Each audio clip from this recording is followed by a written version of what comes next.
Now broadcasting from the Next Gen Conservative Studio in sunny South Florida, bringing you the latest in politics, current events, and pop culture. This is the Whitfield Report with Sam Whitfield.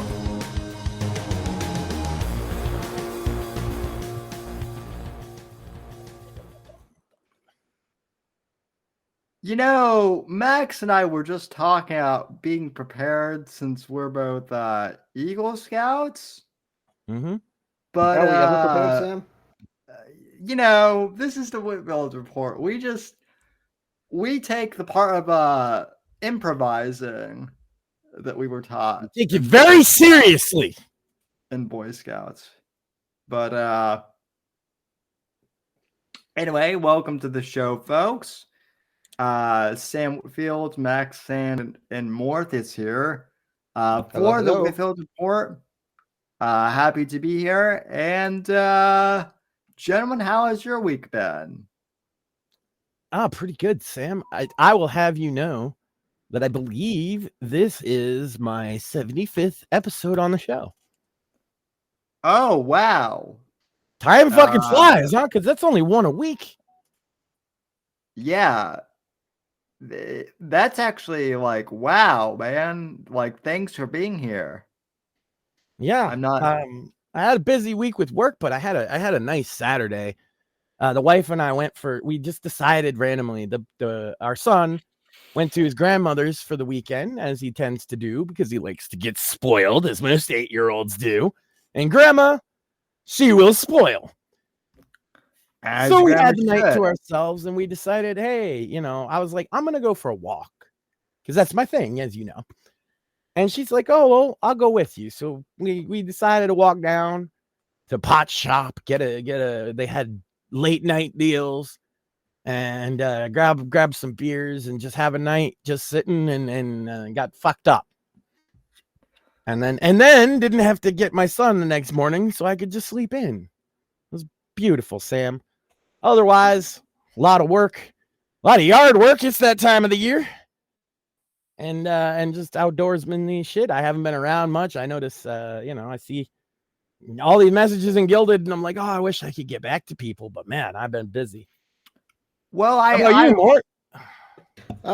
Doing all right. You guys will hear more about this tomorrow on episode of Bits and Bones. But a little game called V Rising officially came out on Steam today, out of early access, and then enjoying the fuck out of it today. Oh yeah, I've gotten pretty far in the early access version, but there's I only got half the boss enemies in that game. Yeah, they really beefed up the full release version. It's great. And what about you, Sam? How's your week? Well, pretty good. My freelance business has been a little slow, but I can't complain. It's given me more time to write the sequel to this fine book, The Fourth Estate, which you can purchase this book right here on Amazon. Yeah. So no hobbling. He's on pace. We don't have to discuss hobbling just yet.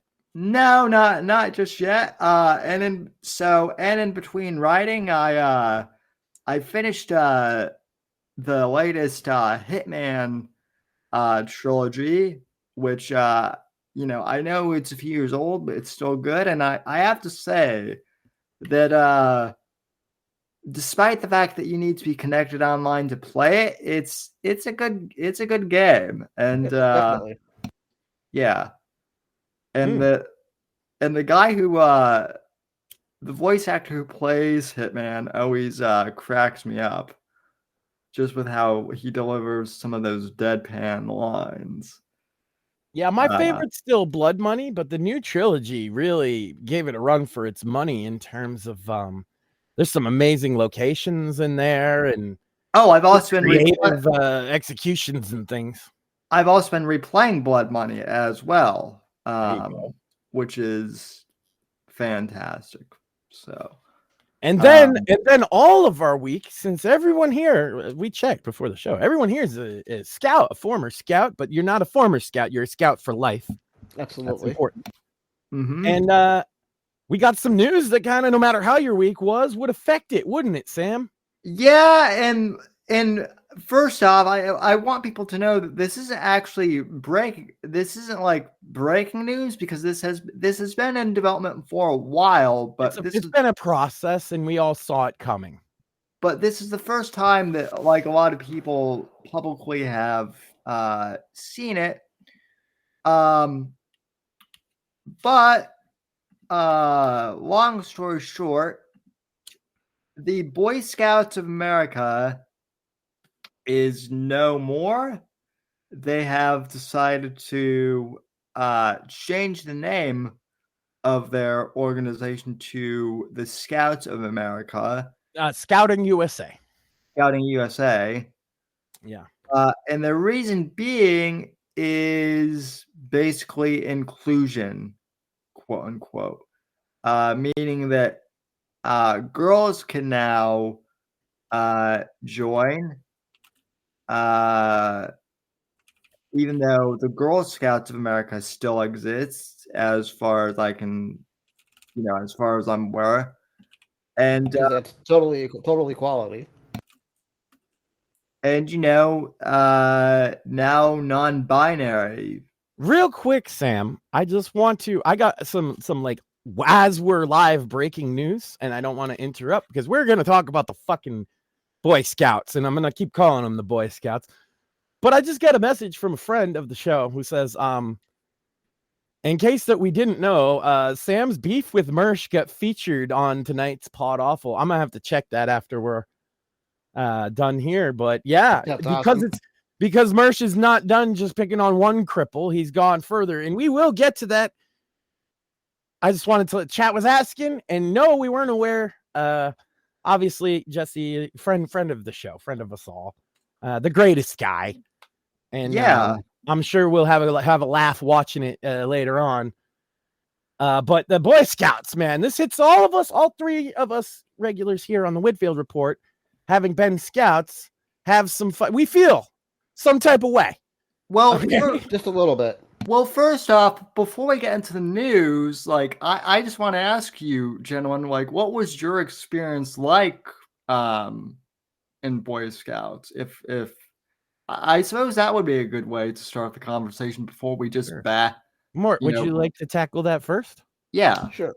For me, my scouting is probably a lot like Sam, because we have the same issue. But they did their damnedest to make sure I was included in all of the cool Boy Scout shit we did. We did the camping. We did the knot tying. We did all of the happy shit. And honestly, if I asked my mom, I still have the Boy Scouts of America pocket knife that I earned through popcorn sales back in the day. That's one to me. You guys are young enough for popcorn sales. That wasn't a thing for me. Yeah. Well, our troop changed it to plant fundraising sales, because we kind of split a little bit from the Boy Scout organization, like there was always a little bit of that kind of organic independence between the BSA and your troop, to be fair. Yeah. And there, by the way, before anybody in chat or in the comments later or on Twitter says, well, yes, but there are still Boy Scouts that are not affiliated with the BSA now, just as USA or whatever. I understand that there are still Boy Scout troops that go with the old ways and are not affiliated with the BSA. However, it might, the official organization is different now. Because of all of the PR surrounding BSA, it makes it harder for me to look at the local Boy Scout troop and know, are they going with BSA's take, which is no boys in the Boy Scouts? Are they going with the old school take? You have to actually ask, and men, you can't just show up, like, as a dad, I can't just show up and say, hey, are you guys BSA affiliated or not?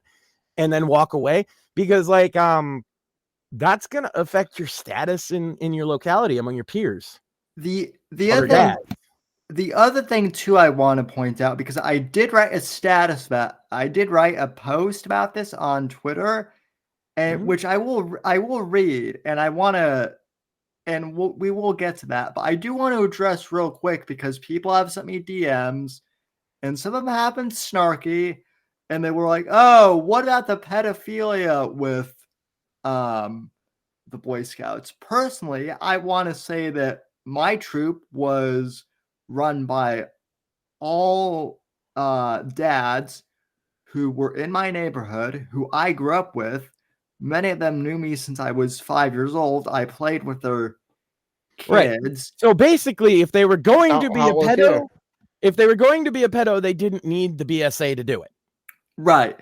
Right. And so, like, yeah, I've never denied that pedophilia might exist in certain Boy Scout troops. Anywhere where there is unfettered access to children in a position, you're likely to see pedophiles vying for that position. And the best thing we could do is not say, oh, well, let's just get rid of scouting. The best thing you could do to deal with the pedophile problem is to be vigilant against pedophiles, which we should be doing anyway. Period. Right. And here's the thing. If they're going to have the attitude of just get rid of scouting because pedophiles, why are you not getting rid of the Girl Scouts for the same reason? Why not schools? We hear a kid getting raped at school every other fucking day now. Let's throw all the baby out with all the bathwater because pedophiles exist, and I'm too fucking lazy to be vigilant about it. Give me a break. Yeah, and I only bring this up because there were people who read my status, clearly knew what I was talking about, clearly knew that I wasn't, that I wasn't harmed in the Boy Scouts, but yet they decided to do the what aboutism anyway. And we've skipped a part, Sam. What drives me a little crazy. With the Boy Scouts, like, Sam? I think that's important to know. Well, my experience with the Boy Scouts, I will actually read for you guys. Sure, you want me to give mine first since you've written it down. Yeah. The troop leader, the first day I showed up to the Boy Scouts with my stepdad, no other dad showed up, which made him the troop leader.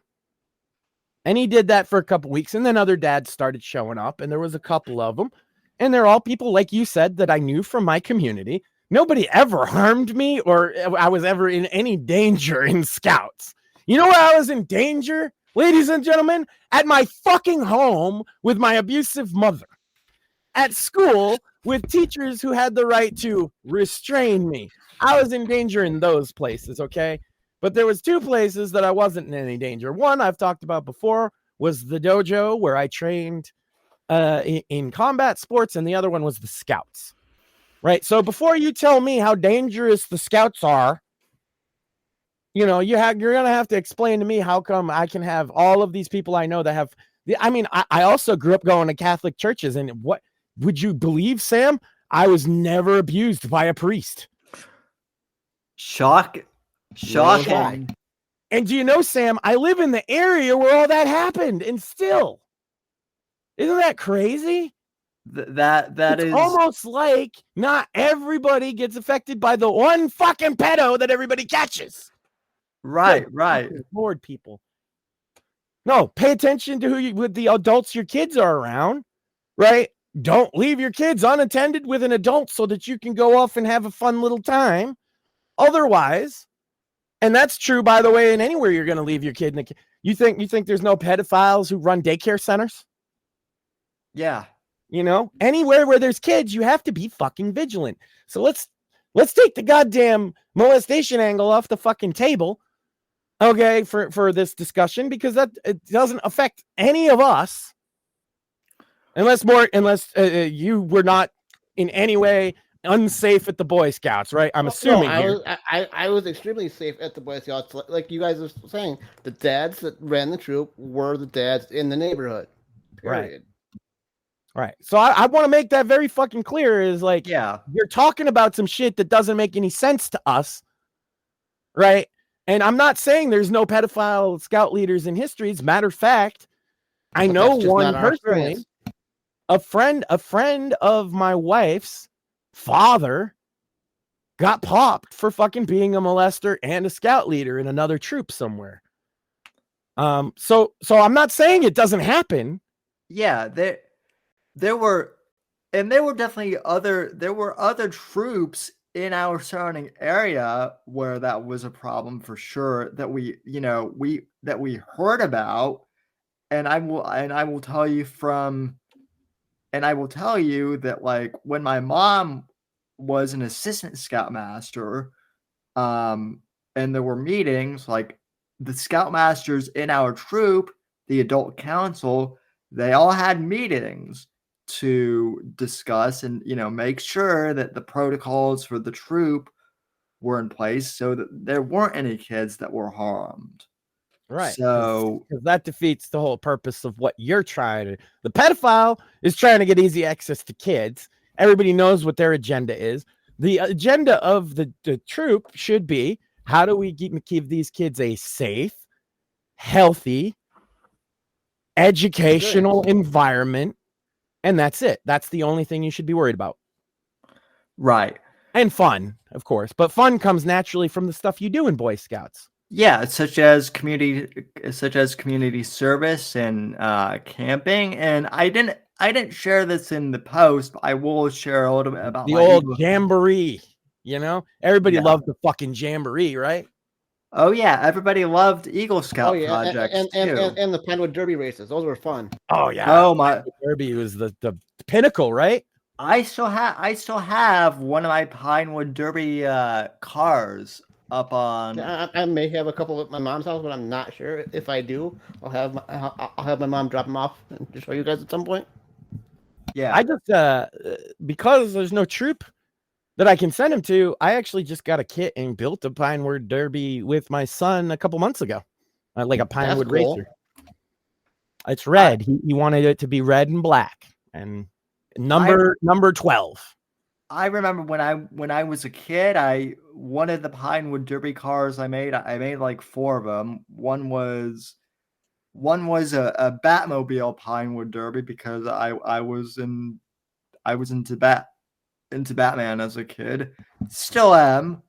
But the one that won Pinewood Derby races where I got first place was I made a Pinewood Derby of a 1967 Ford Mustang, I believe. We did and this will tell you where my head was at as a kid. The Pinewood Derby that sticks out into my head is I painted it the colors and design of the local hockey team at the time. Dope. Based. I did one that was like a 1920s hot rod. And that one? Oh, nice. Yeah, well, because it was kind of not fair because, like, my stepdad, was a little bit of he was really into the science of it. And so he realized that the hot rod shape was very front heavy, and so it would make the car go faster. And sure enough, it fucking worked. Yeah, that was kind of the thing with the Ford Mustang too. That was kind of the whole point. With those, you remember those big grills from like back in the, that those muscle cars had like back in the 60s. That's what that's what I was going for.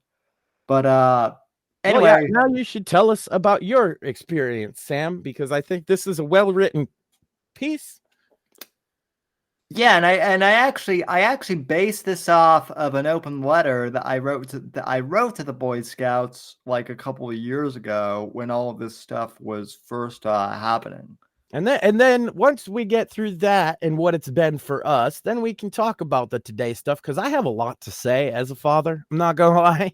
Yeah, and I am curious about that, since you are the only father among us here as of right now. But and my son is scouting age. Yeah. Oh yeah, definitely. But as I wrote yesterday, it's been 11 years as of this month since I was awarded the rank of Eagle Scout at my Court of Honor. Congratulations, by the way. Thank you. I am an Eagle Scout, which is one of the accomplishments in my life I'm most proud of. The Boy Scouts of America was an amazing organization that taught me many important life skills and life lessons and helped me bond with my brothers through hard work while also having a lot of fun. That's also something I want to bring up real quick too before I continue on is for a long time I was an only child. So my brothers were my scouting buddies. I'm still close with many of them today, and a few of them, although they listen anonymously, they do listen to this show. So shout out to the shout out to every scout that's listening right now, and Absolutely. I hope that we're all with you together on the same page on this. Yeah, indeed. Shout out to the Stag Patrol too. But anyway, continuing on. Boy Scouts also helped me overcome a lot of my insecurities from growing up with a physical disability and taught me to adapt and improve and improvise where necessary. Boys need spaces to develop into men. Yet, in the name of inclusion, we now ironically exclude these very same boys who now look to the internet and the plethora of manosphere grifters and con men for guidance. So I want to pause there because a few weeks ago, Max Moore and I went pretty hard at the at like the fresh and fit and manosphere types, and all the naysayers were like, well, but Sam, what do you suggest instead of these individuals who are just trying to help young men be better? You talk a lot of shit about Andrew Tate, but what do you recommend? Well, I recommend Boy Scouts organizations like the Boy Scouts who actually. The problem is, Sam, what organization was like them anymore? And that's where I had a lot to say, but yeah. Anyway. I got a Tate one for today too, if people want to defend that piece of shit. Yeah. In conclusion, ladies and gentlemen, I will forever be grateful for my experience is in the Boy Scouts of America, but I am also saddened by its downfall. And folks, that is an 18-year-old me. That's a photo taken at home about an hour before my court of honor. With a $1 billion smile because you were quite proud of yourself, and rightly so, might I add. And real quick, I also want to share what my Eagle Scout project was, which is something I still get choked up to this day about. As some of you guys may know, I had a service dog growing up named Clark. And when I was about 14, I no longer needed Clark as a service dog. So my mother said that I had to give him up because Clark was still too young to retire. But she gave me somebody else could definitely use him. Yeah, I feel you. That's rough though. That's a lot to ask of a young boy. That was rough for me, and it was tough for a while. But she gave me the choice of who I could give Clark to, and so I said, well, if he's got to go to someone else, I would prefer that he go to a wounded veteran. And so we called the local VA, and basically we placed Clark with an organization that placed service dogs with wounded veterans in Colorado. The reason why I bring that up and why it relates to my Eagle Scout project is a couple of years later, when I was considering organizations to do my project for, I thought of that organization in Colorado, Freedom Service Dogs. And so what I did was I gathered supplies, not money, because you can't get get money as part of a charge, but we asked people to donate supplies, things like dog food, toiletries, household items. Things for both dogs and wounded veterans, right? Yes. And we basically gathered those supplies and we donated them to the organization. And as a result of that, they were able to then put together care packages for the veterans that were receiving the dogs that they trained Awesome. as a result. Wow. And, wow. Scouting did that much awesome. good, Sam? Yeah. Oh, we better worry about the pedos, though. Everybody quit being scouts. Nobody ever scout again. There's a pedo one time. Yeah. Who knew? Helping wounded veterans is awesome, right? But pedophilia, man. We gotta We just can't be helping wounded whole veterans if thing. there's pedophiles that might possibly exist in a place, because that might require us to, I don't know, be vigilant and have to pay attention to what's going on. And you probably shouldn't browse your notifications on a stream, just in case. But no, so what's the status? Okay. Imagine you guys, if you had a son, maybe age 7, 8 years old, right? And you're like, man, scouting did so much good for me. And you look into the local scout troop, the Boy Scout troop, and there's not one boy. How would that make you feel, gentlemen? Honestly, I'd be pretty fucking pissed. Yeah. I'd be like, where are all my kids' friends at? It's all little girls and one trans girl. That's my troop, by the way.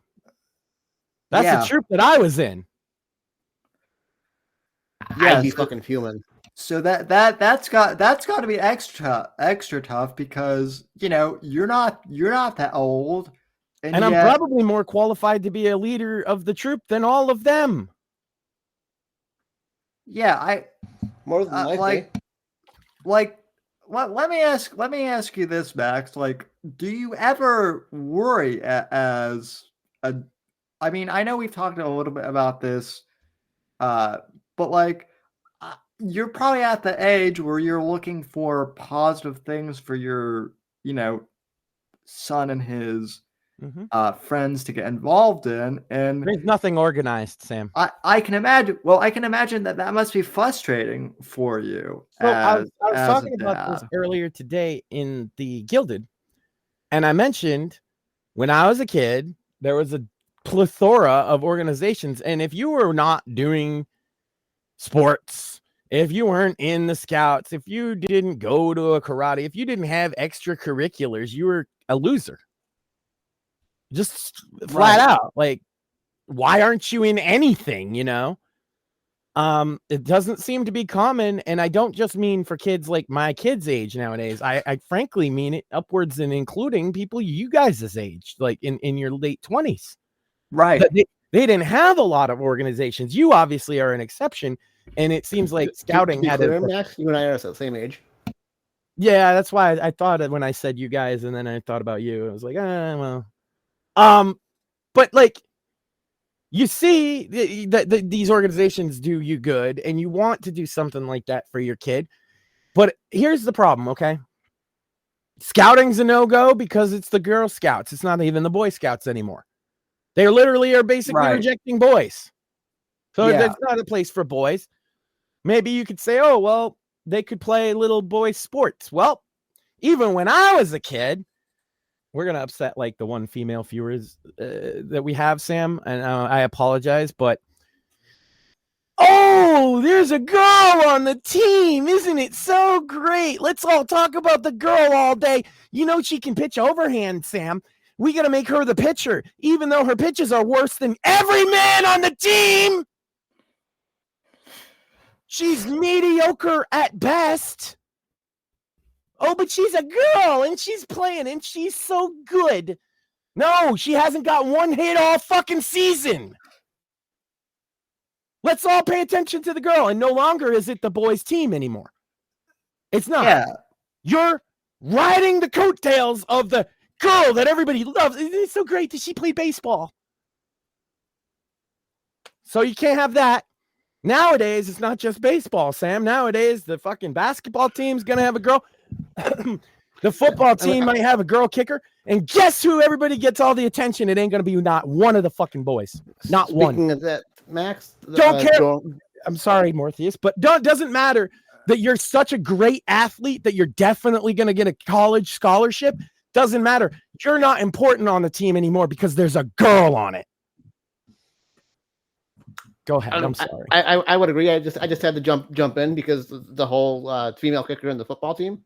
My football team in high school had that. Yeah, and Chibi, that was 20 fucking years ago. Yeah, Chibi in chat actually just said the same thing. She said, "I remember my high school senior football team had a female kicker." Right. So it's not a place for boys. It's a place for girls and boys now. And so that's sports. I mentioned hockey. I'm willing to bet there's not a lot of girls that try to play hockey because they don't want to get pushed into the boards 12 times a game and get in a fist fight. But that's hockey. Right. So I'm starting to suspect that hockey's the only sport I can have my son play where he can actually be a part of a boys team. Well, and I don't know how it is. I'll tell you right now, I cannot let my son fist fight a girl. So if they have one single girl in the entire fucking hockey thing, I can't have my son play. Thanks, girl power. Well, I don't know. What happens? Those same girls who are like, girl power, what happens if my son checks this bitch into the fucking post? Well, I don't know about your... They're going to be talking about how guy. Well, then, are they? They're going to be talking about how he's the devil. So I can't let my son play because girl power. I don't know. Well, I don't know where you're at either, but like I know like where I grew up in Colorado, like rugby was also like exclusively a boys sport. We don't have rugby. This is America. Or no, not rugby, but soccer? No, soccer's a girl's sport. Like universally. Like if you play soccer, I hate to break it to you, international people, but if you play soccer, you're a girl. Lacrosse. Lacrosse, there you go. Lacrosse. Yeah. You know, my wife's cousin played lacrosse just a couple years ago in high school, and I'm pretty sure it was all guys. But give it time, Sam. Give it time. There will be a girl on the team. Well, they and then all the boys, then it doesn't matter if you're any good. Because you're not as good as the girl. Because, oh my God, look, there's a girl playing. See, I fucking hate feminism. Ruins it not only for the girls, but the boys too. Well, and see, my high school, we had both a boys lacrosse team and a girls lacrosse team. We were fortunate. Girls lacrosse with field hockey. Yeah. I have to say, I like Fired Up, Max. Oh man. It's like I've looked into many things where I could try and put my son into some organized group activity that's a boys club, because he gets interaction with girls every day at school. But matter of fact, you want to know why, Sam? It's because he gets the interaction with the girls at the school, and I get a call, and my son in first grade on the first day is getting kissed. Maybe I want him in a club with a bunch of boys, just so I don't have to get that phone call every fucking time. Yes, the ladies love my son, but maybe it'd be nice for him to just play a game of fucking football with the boys. Yeah, they have that. No, because Max, because males are inherently toxic. Don't you know? Which is why we should isolate them into groups of their own, so they can be toxic with each other. I've told you the story of how I rolled out of how I rolled out of like a mandatory assembly my senior year because some feminist like That basically story sounds vaguely familiar, but I think when you first told it, you walked out. Yeah. I said that I walked out, and then Shmuley never let me hear the end of it. So, well, yeah, that's the basis of the whole Sam can walk theory. It all stems from that. Yeah, because I was telling like this really profound story of how I stood up to feminism in high school, and Shmuley's He takeaway stood up. was, Listen to that, fans. you know what, more you sit down. Oh wait, you already are. I'm always sitting down, Sam. Well, yeah, It turns out he's probably sitting down more than you are. So, God damn it. We always get down this rabbit hole. But no, another thing I wanted to point out. Cripples and a giant. I wanted to point out, but both of you shared this experience, and I share it from the other perspective. One thing that was great about the Boy Scouts is that it didn't matter what kind of boy you were. Right? Agreed. The crippled kid signs up for the Scouts, and that is the first place you're going to learn, A, they're not all that different from you because now you're interacting with them, and then B, they might be a good actual friend, and that's exactly what you guys have both discussed.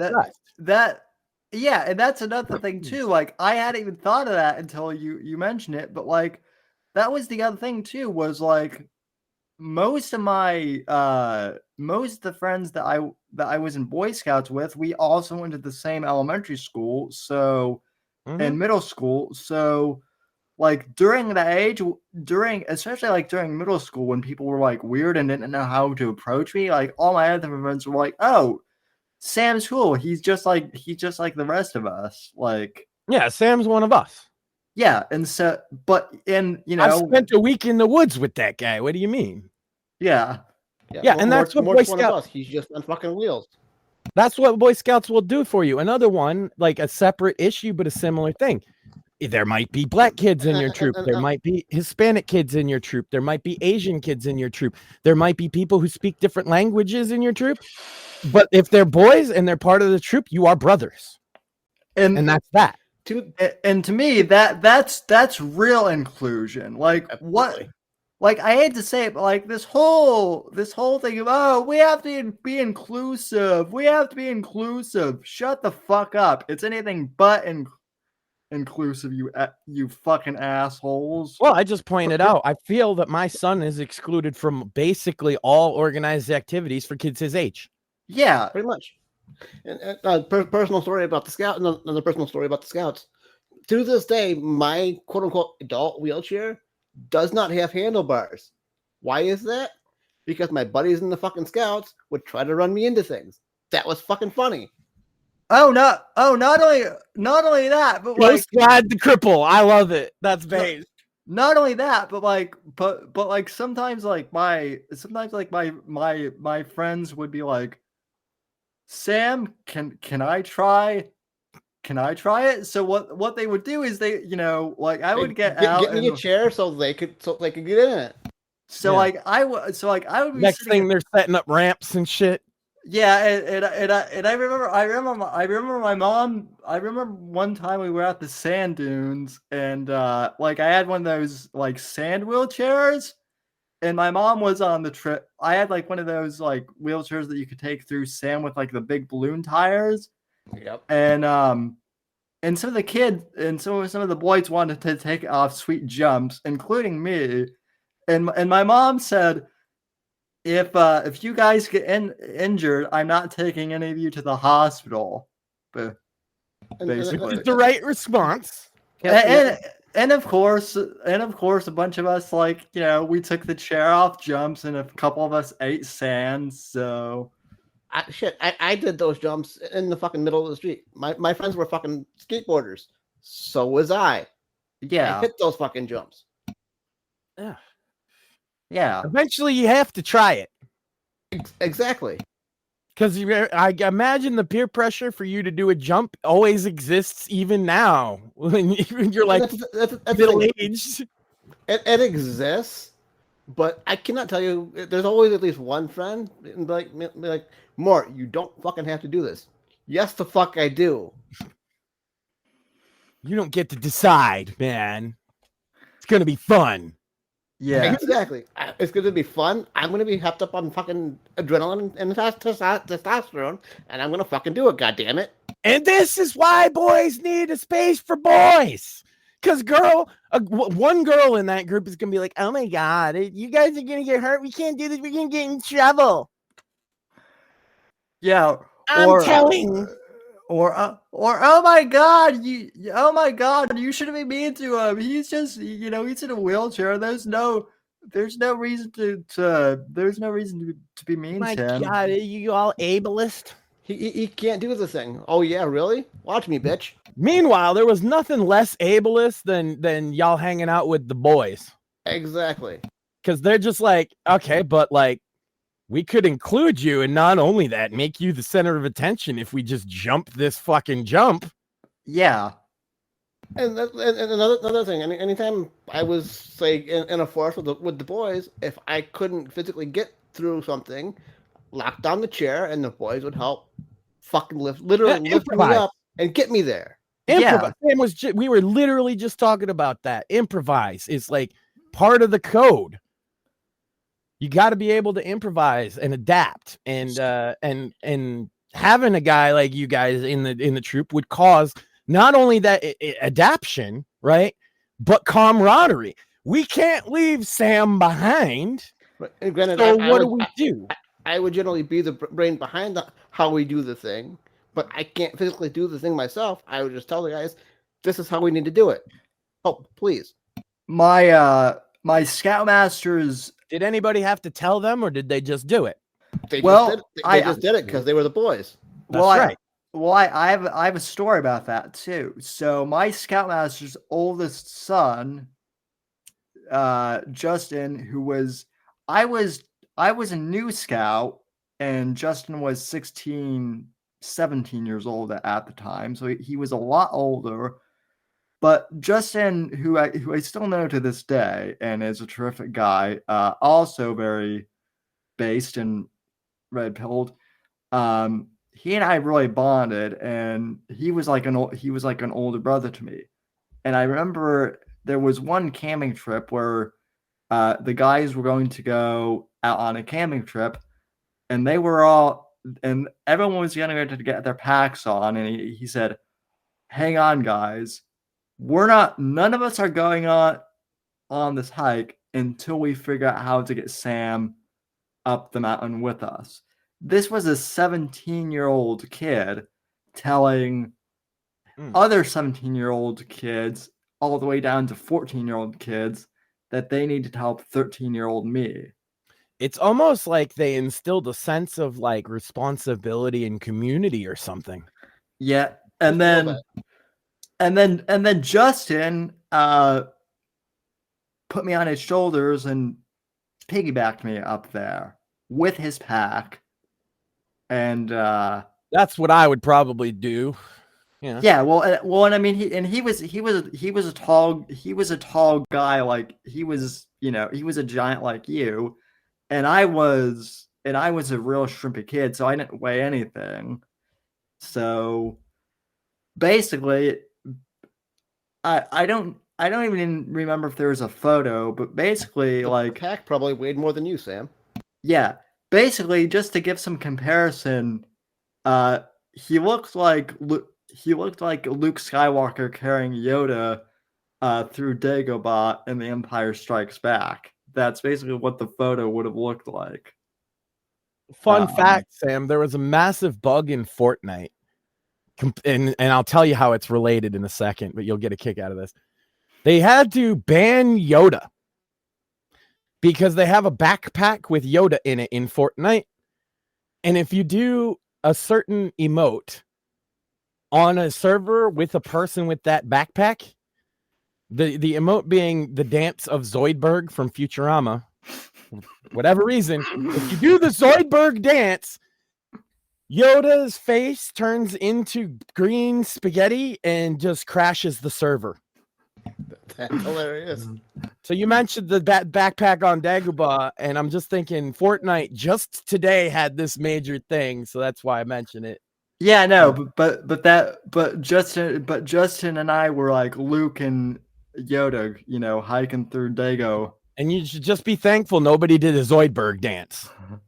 Well, Then your face turns into spaghetti, Well, thank God Fortnite didn't even exist then. Otherwise, we would have been in trouble. So, well, it's just all it did is combine those two things, and that could have been dangerous. Oh yeah, easily. But yeah, so here's the thing: scouting taught us lessons. That's what we're sitting here talking about. Lessons in responsibility, community, nation, faith, even. And here's the problem. Okay, you might say, well, Max, you can teach your kid all that stuff, and I can. And I take him camping and I teach him about scout stuff. Here's the difference, though. And that's why I wanted to bring up our experiences, and I wanted to talk about, specifically encountering different kinds of kids in your troop and interacting. That's what makes it work. Yes. It's not me lecturing my son, because that's me lecturing my son. Right. It's okay. The scout master, I'm not going to say scout leaders never lectured us, because they sure as fuck did, right? Absolutely.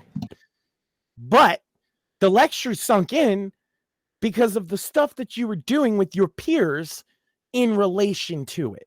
Well, and I will say too, in regards to the scout leaders, there were many life lessons and many conversations that I had with other male adults that were I don't know how to put this, but they stuck with me more because they were from other adults, as opposed to, oh, that's just my dad saying that, or that's just my mom saying that. Right. But then especially the lesson that you get from the leaders, the lecture.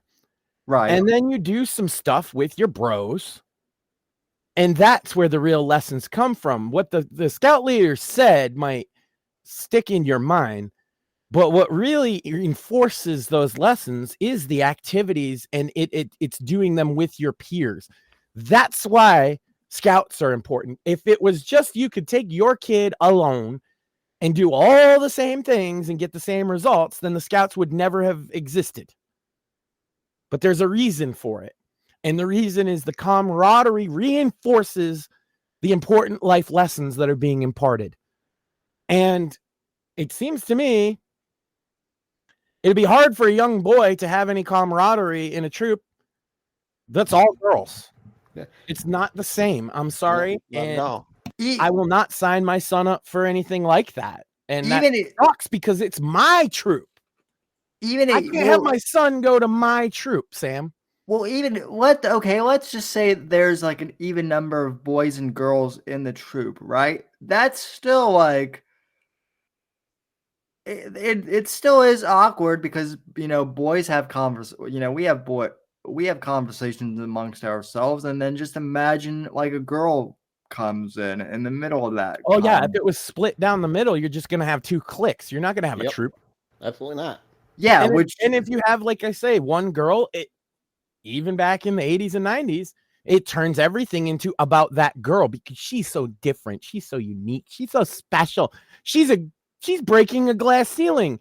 Guys, isn't it so cool that there's this girl in your troop? Yeah, just one. Really. Yeah. One. Terrific. Hey guys, what are we gonna do? Let's leave this chick behind and go do something, else. That's what the reaction would have been. The one girl, it'll just be like, okay, well, it's troop time. We're going to do troop stuff. And then troop time's over. The meeting's over. And y'all are going to go ride bikes, and you sure as fuck ain't bringing her with you. Yeah, pretty much. So it doesn't create that high trust, camaraderie, brotherhood. It's, hey, everybody, look at the girl. And then all the guys are like, yeah, well, I've been here for 4 years. But yeah, no, listen to all about her. I would also say By the way, that boys everywhere in reality nowadays. If you didn't know, like in school, the girls get all the attention for doing very basic, mediocre things, and if a boy overachieves, who cares? Who cares? if a boy Is he trans? If he's not trans, then nobody cares. The boy's just expected to do the thing. Not only that, but if a boy overachieves, he might be a dangerous toxic male. He might shoot up the school. We better keep an eye out on. Yeah, and if you underachieve, same thing.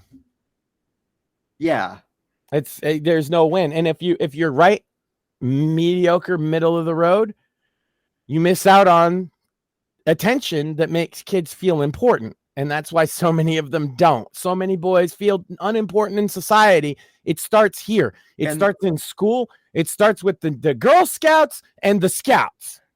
Well, where's the Boy Scouts? Fuck you and your Boy Scouts, you toxic male.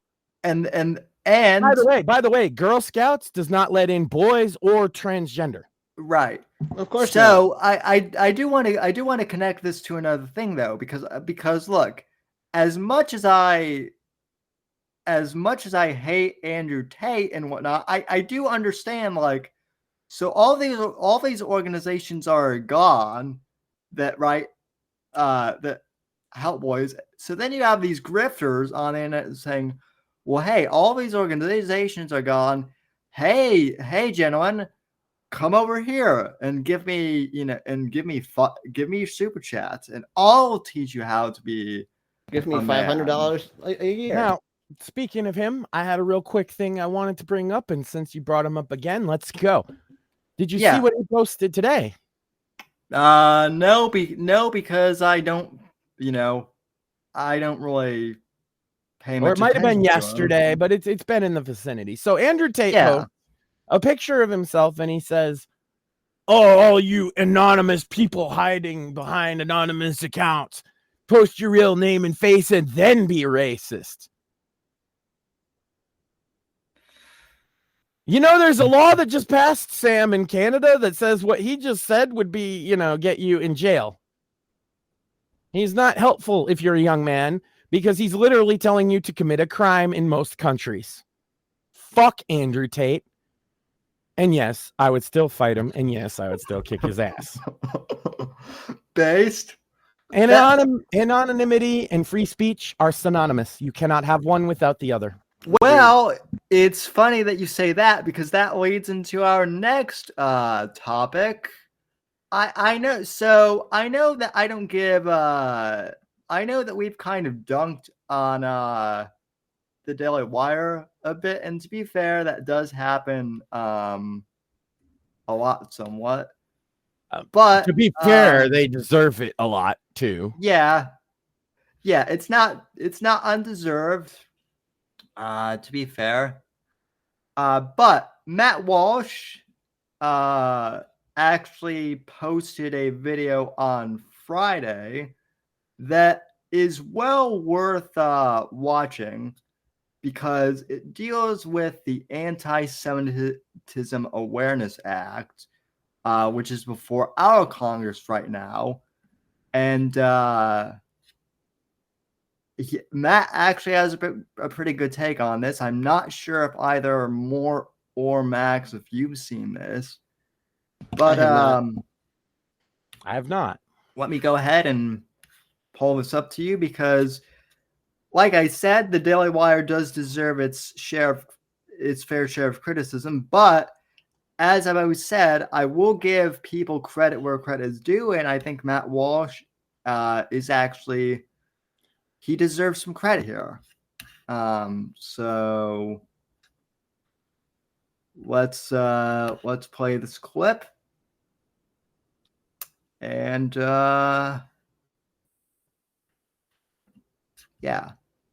Act. And after that conversation, the bill passed the House with a bipartisan vote of 320 to 91. It won approval from both parties by wide margins, and now it heads over to the Senate, where prominent voices like Tim Scott have already voiced their support for it. Scott called it a momentous step towards rooting out anti-Semitic hate. And there was a lot of that sort of celebrating over at the House as well. Republican Representative Elise Stefanik said that the legislation is an incredibly important step to ensure that Jewish students and community members at America's universities feel safe. One of the Republican sponsors of the bill, Mike Lawler of New York, proclaimed that his bill is a key step in calling out anti-Semitism where it is. Here is Lawler in Congress explaining why this law is so necessary, allegedly. Watch.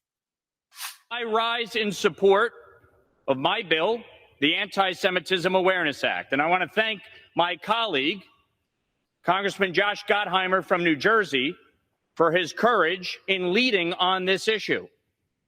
In every generation, the Jewish people have been scapegoated, harassed, evicted from their homeland, and murdered. Many of us remember the Holocaust as the most recent large-scale instance of this, but it was hardly the first in the Jewish people's long history of persecution. Prior to October 7th, it may have seemed like we were making progress in fighting anti-Semitism, especially in the United States. A prime example, Jewish students weren't afraid to attend classes on their college campuses. And yet today we hear calls for intifada ring out on school grounds. We see Jewish students being physically prevented from going to class, rioters chanting death to Israel and death to America, and so much more. In the U.S., Jews account for only 2.4% of the population, and globally they make up 0.2% of the world's population. The Jewish people need our support now. Now, Mike Lawler's point here is that anti-Semitism is bad. All the other Republicans, Democrats who supported this bill offered similar justifications. Democrat co-sponsor Josh Gottheimer covered this same territory during his speech on the floor of the House. Listen. Mr. Speaker, I rise today in support of my bipartisan bill, the Anti-Semitism Awareness Act, to ensure that we're standing up to the Jew hatred that's spreading like wildfire on campuses across our country.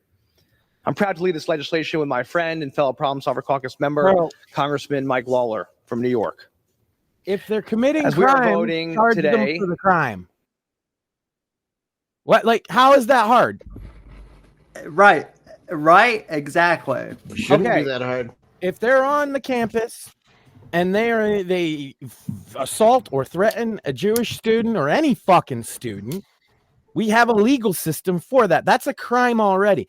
What they're trying to do, and I have a problem with this, even though like their heart it might be in the right way in some regards.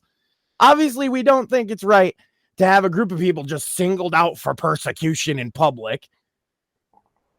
But that's not what's really going on here. What's really going on here is they're making speech that is otherwise legal but distasteful. That's a Supreme Court way of referring to it, by the way. The Brandenburg v. Ohio, if you're not aware of the precedent in this case.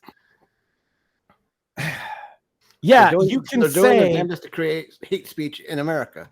you can. Well, I mean, the thing is, yeah, you could say all of that stuff and it's still free speech. You summed it up easier than I did. But the point being is, yes, they can say intifada on the campus. That's like free speech. Now, if you say, hey, go get that, because this, again, Brandenburg v. Ohio, Sam, you know what the case Brandenburg v. Ohio was regarding? Yeah, that's, I believe that's the one where Nazis were allowed Klansmen were allowed to march through. Not just march. Okay, so it's important because this is the ruling that's going to be tested. The ruling was they made a video. They didn't even march. They didn't march in the public square. They made a video which they had passed around themselves.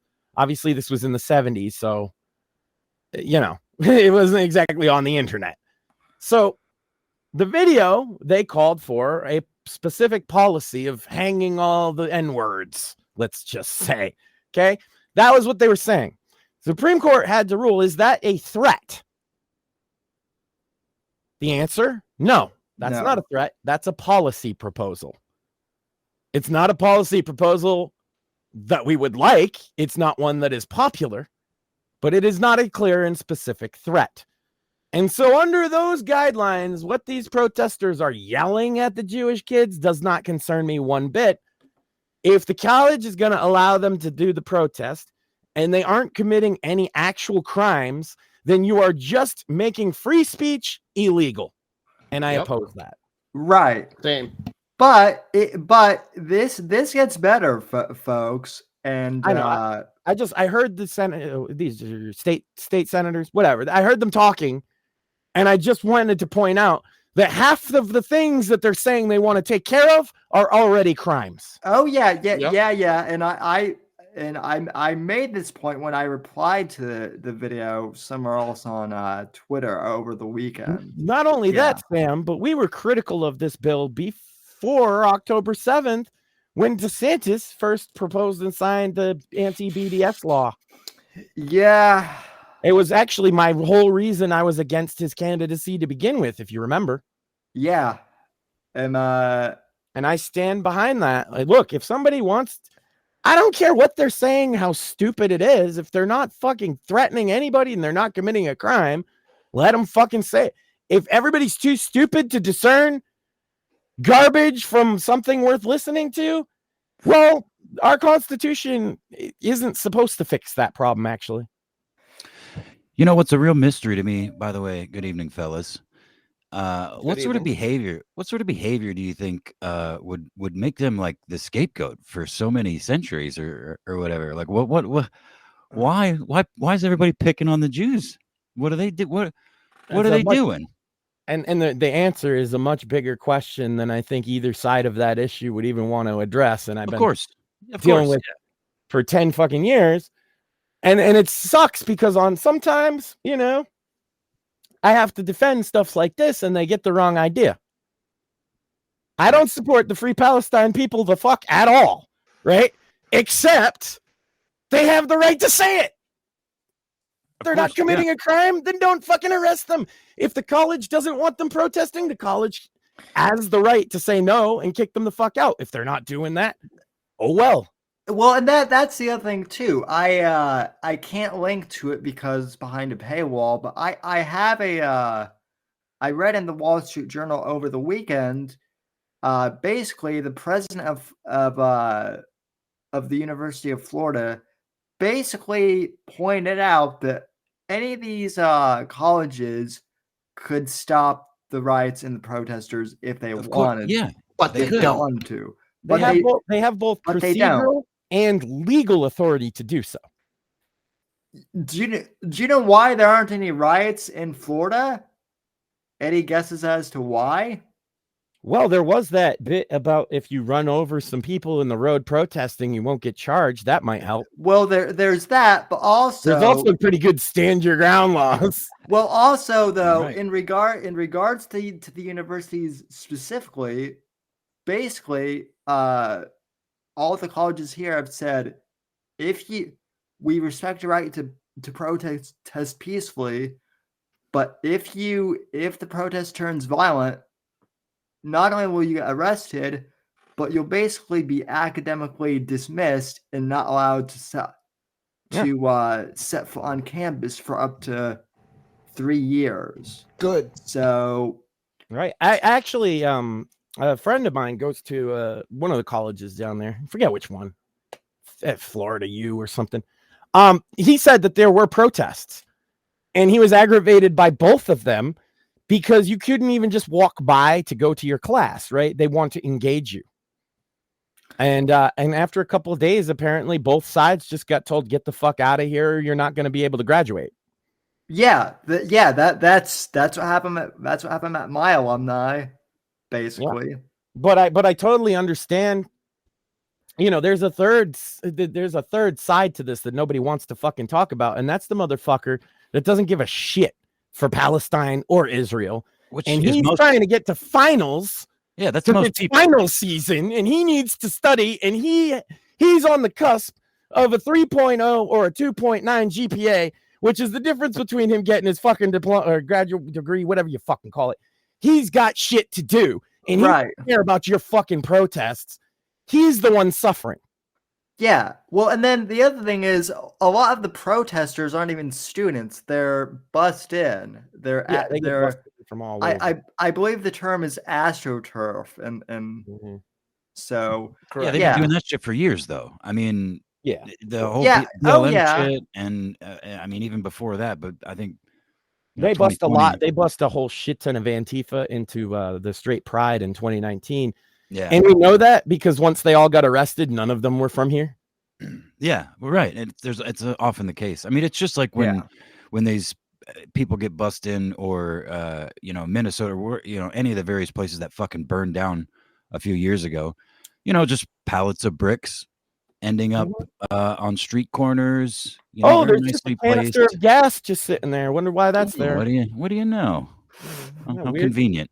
Did you ever see the infamous Minneapolis Target video that nobody wants you to watch? Yeah.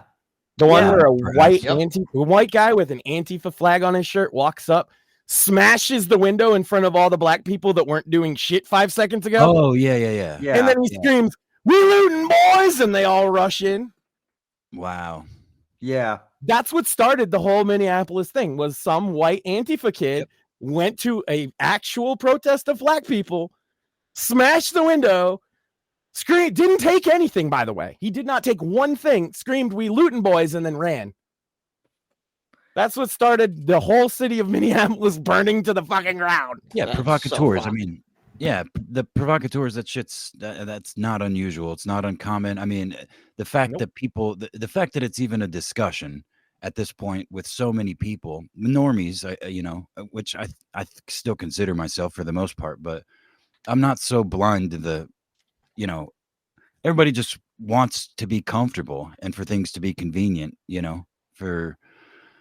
there's that old, I guess it's a meme, but the whole strong men make good times make weak men make bad times make strong men. We're kind of at the tail end of that thing, I think. Yep.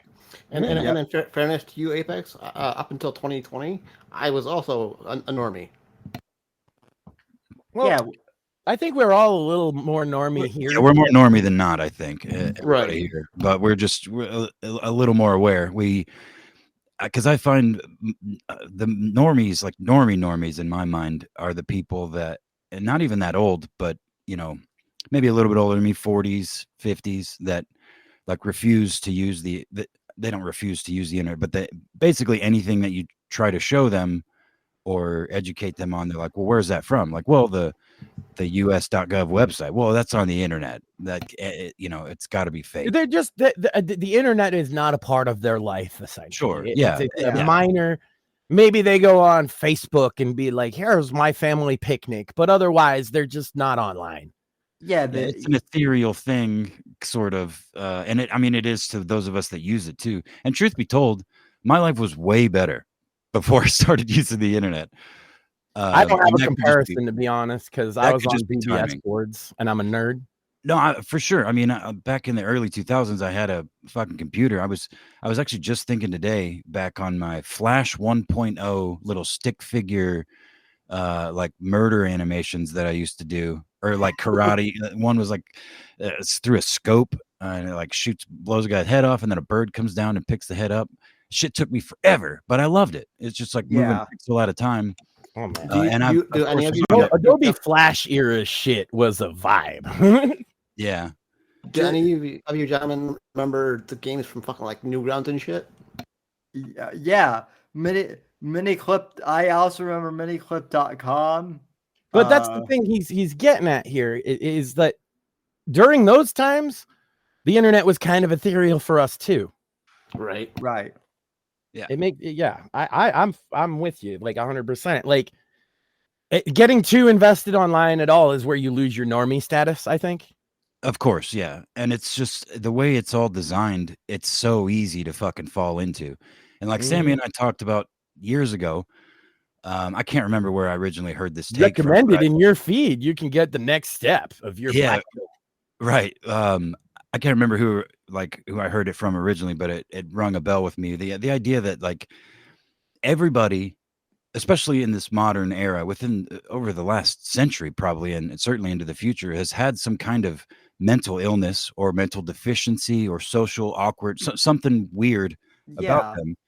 And the internet just puts a fucking electron microscope on that shit if you let it. I mean, for most, especially social media more than anything. But oftentimes that can come with tangible rewards too. Like Chris Chan didn't get to where he was because it was always negative feedback. In fact, a lot of times he made a couple bucks selling a picture or something. Yeah. And it just feeds into this, putting your mental illness, as you put it, more under a microscope and more, because there's benefit to doing that until there's not. Well, yeah, and I mean, I think people analyzing it, like using it as a tool for self-reflection, is great. I'd mean more like the lunatics that don't realize that they're fucked up. They don't realize. Well, that's that why what I they're picked doing Chris Chan specifically, because he Well, right, exactly. That's perfect. That's perfect. Yeah. But anyway, we're getting way off track. Sammy, we wanted to watch this video. Let's finish. Oh my God, yeah, we're still talking about the Matt Walsh video, aren't we? Yeah. So basically, I wanted to skip. I skipped a bit past that other Congress guy's whatever he said, because he said the same thing. But Yeah, I didn't know. Reiterating the same point from Walsh to So I didn't know a lot about this bill, but what Matt is about to say, I'm not going to play the whole clip, but it is pretty like jaw dropping for some of the normies, and yeah, should be. Anyway, let me go ahead and play this. Indeed, it is bad. But what we aren't hearing from the defenders of the bill or even its sponsors is why this particular bill is necessary or good or wise or ethical or constitutional. That's because it is none of those things. In fact, it is, without exaggeration, one of the worst pieces of legislation we have ever seen in our lifetimes. I already explained some of my objections to this proposed law yesterday, but let's go over this again now that I've had some more time to investigate it further. And then I have 2 additional thoughts to offer. But first, to review.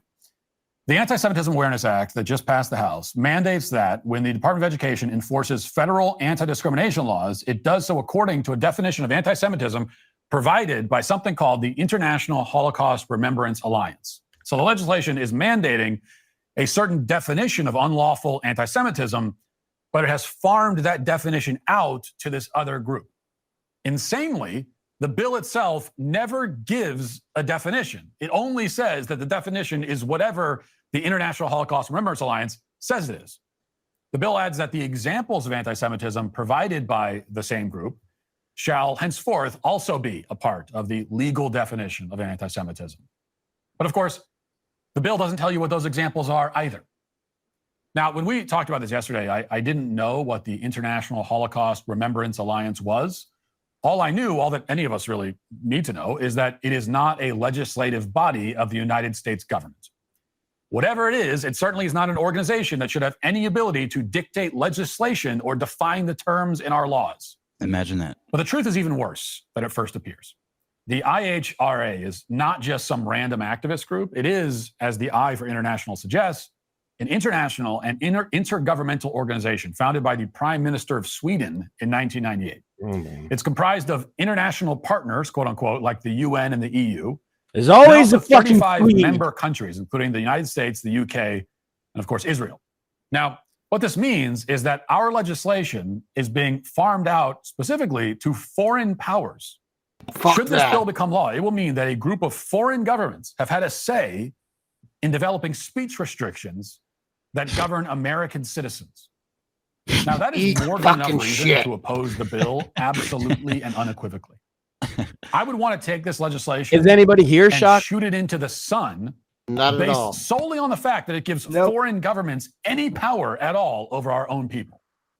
Even if I otherwise agreed with the text of the bill, I would still oppose it on that basis alone. But I don't agree. No freedom-loving, self-respecting American should agree. As we talked about yesterday, if you go to the IHRA website to find out what their definition of anti-Semitism is, the first glance won't be very shocking. According to its definition, anti-Semitism is basically hatred of Jews. That makes sense. The trouble really starts, however, when you scroll down the page a bit and you get to examples of anti-Semitism that this cadre of foreign governments has provided. And there you'll find a number of examples which will have the force of law under this bill, including the following. Quote, these are all examples of anti-Semitism. Accusing the Jews as a people or Israel as a state of inventing or exaggerating the Holocaust. Accusing Jewish citizens of being more loyal to Israel or to the alleged priorities of Jews worldwide than to the interests of their own nations.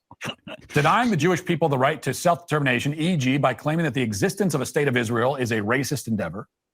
Applying double standards by requiring of it behavior not expected or demanded of any other democratic nation. using the symbols and images associated with classic anti-Semitism, e.g., claims of Jews killing Jesus or blood libel, to characterize Israel or Israelis, drawing comparisons of contemporary Israeli policy to that of the Nazis, holding Jews collectively responsible for actions of the state of Israel. Now, there are a number of very serious problems here. The first is that most of these examples of anti-Semitism, statements that the bill would legally classify as hate speech against Jews, are actually criticisms of the Israeli government. And whether you think the criticisms are fair or not, whether you think they're true or not, it should go without saying that American citizens have the right in any and all contexts to criticize foreign governments in whatever way and using whatever language they want. You should be able to say anything you want about a foreign government, including it's evil, it's terrible, it should exist, it should be wiped off the face of the earth.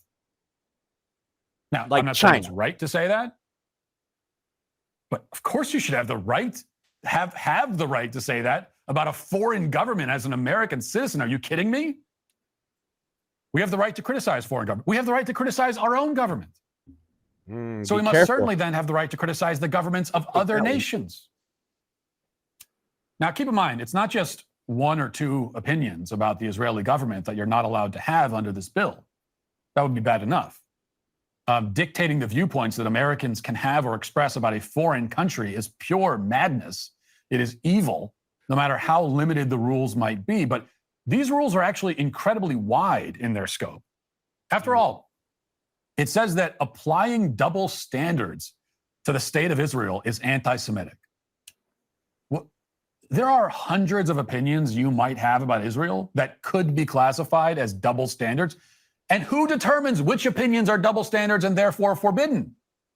Well, apparently the International Holocaust Remembrance Alliance gets to decide. Some Swedish. You may recall that Israel is a member country in this alliance, which means that Israel has a hand in deciding which opinions about itself are lawful for Americans to express.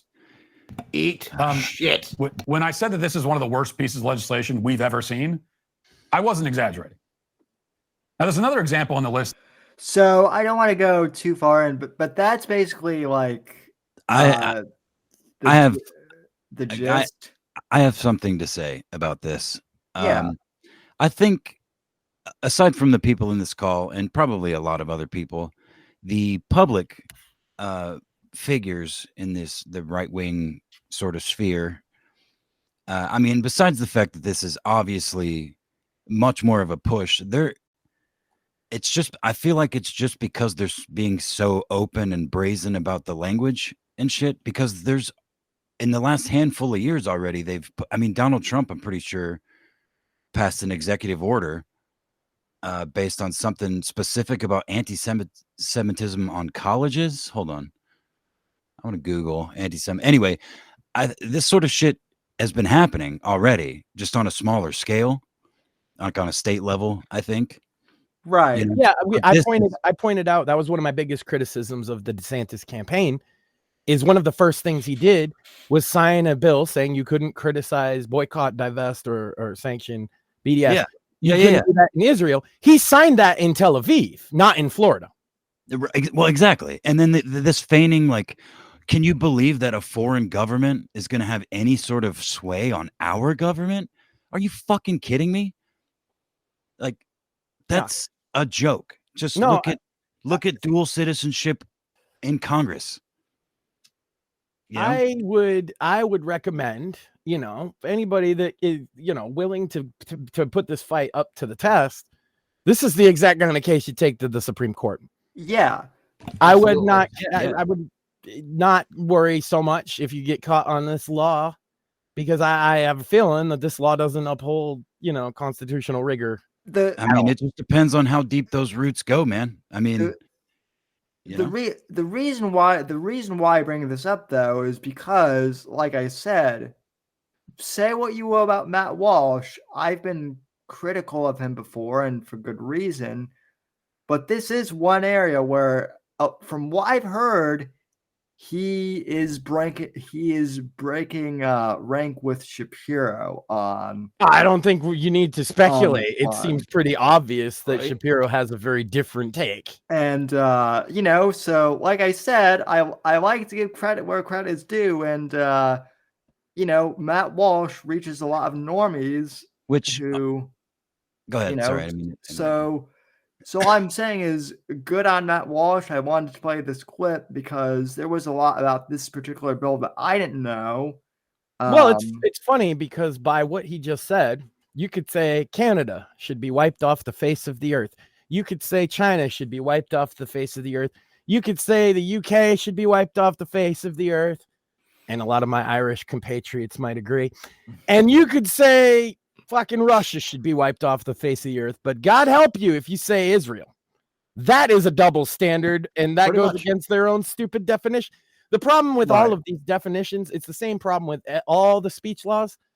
If you do not get into specific objective definitions, which is basically what he was getting at, that there's no specific definitions and the people in charge of the definitions aren't even part of the government, right? If you don't have specific codes of things, okay, you can do this, you cannot do that, then it's going to be used to the worst possible degree. Right. That's just. I mean, anybody who's ever used a website, or run a Discord server even understands this principle, right? That if you say, "Oh, we got one rule: don't be a jerk," that works with 5 people. You got 5 people on your server, that's going to work. You got 100 people on your server, and somebody's going to be like, "Well, I'm not being a jerk." Right? And then the other people are going to be like, "Yes, you are being a jerk." You have to be more specific. And then imagine you've got a server with like 1,000 people on it, and it just becomes or 330 plus million. Yeah. I mean, I'm gonna be honest with you guys, because that was Matt Walsh, right? That's that guy's name? Yeah. Mm-hmm. He's still part of Daily Wire. Yes. Daily Wire. So that's why Sam was saying it seems like he broke from Shapiro a little bit, and I'm like, yeah, more than a little. I mean, hold on. That's what I was just about to say. I don't know that he necessarily deserves credit, because it seems to me that you're not allowed to criticize Israel at the Daily Wire. Nobody else does. I've never seen anybody else do that. Well, you notice he was very careful in not criticizing them. Exactly. That's my point. So he's coming out and he's got to make content. But I think obviously it's been approved. And I guess, to be fair, Candace is fucking incredibly flamboyant. And for a company that's trying real hard to swindle the right wing, the religious right wing Americans to get more money for themselves. From what I've heard, though, and I don't, I don't work there, so I don't know. But based on what I've heard, Walsh has gotten some pushback from people inside the Daily Wire. Oh, good. I'm willing to bet he's doing that kind of jujitsu, so to speak. Oh yeah. That's he's like, I didn't criticize Israel, Ben. I criticized the law, Ben. That's a good point. Yeah. He kept saying he would point that they were Israeli or whatever, but the point was that it's a foreign government, not that it's Israel specifically. Mm-hmm. I bet you it took him quite a bit to write it like that too, to make sure that I'm not criticizing Ben, because you knew that could be. That's a good point. That's the first thing Ben's gonna do. It could be. Hey, why did you say this? Yeah, I suppose it's likely one or the other, huh? He's either working the grift and in on it, or he's using Ben's own little game against him. One or the other. Being sneaky. Look! I just never thought that I would see like a Matt Walsh clip and ever be like, "Oh shit, I got to play this on the show." That was not on. That was not ever on my bingo card. Yeah, everything I've ever seen of that guy kind of sucks. He's just so fucking. That's what I was saying before we went on the air, Apex. Sam's like, "Did you see that Matt Walsh clip I shared?" And I was like, "No, because it's Matt Walsh." Nope. Right? No. And to be fair, like I would have had the same reaction because someone because someone DM'd that clip to me, and I'm like, why should I watch this? And they're like, just trust me. And I'm like, okay. And then I did, and I'm like, oh, okay, this is actually, Well, so. we got another clip that the crowd's gonna expect us to watch. We should maybe do that. Yeah. Okay. On the Israel bill thing, we all agree it's anti-free speech and gay, right? Yeah. Any disagreement?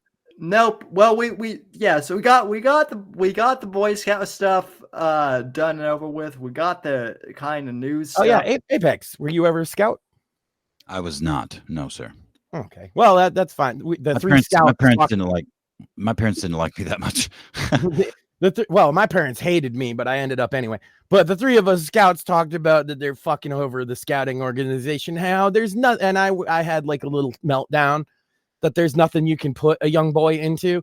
That either isn't the focus is on the one woman playing the sport, the one girl, right? And she sucks, but everybody's supposed to talk about how great it is. Or, I got to put him in the Boy Scouts, and it's my troop, right? That I was in, and I went. And the leaders were all women, and all the scouts were girls with one little trans girl. And I was like, well, there's nothing I can put my son. So we had a little former scout gripe about that. I caught some but of we that. got one that I'm glad you're here for, because I pointed it out. I got live breaking while we were on the air. Apparently we got a shout out over on Pod Awful. Oh shit. Friend of the show. And he showed the battle with Sam and Mersh, because Mersh went after another triple guy. Have you seen that, Apex? No, I mean I saw it on Twitter, but I didn't see any clips really yet.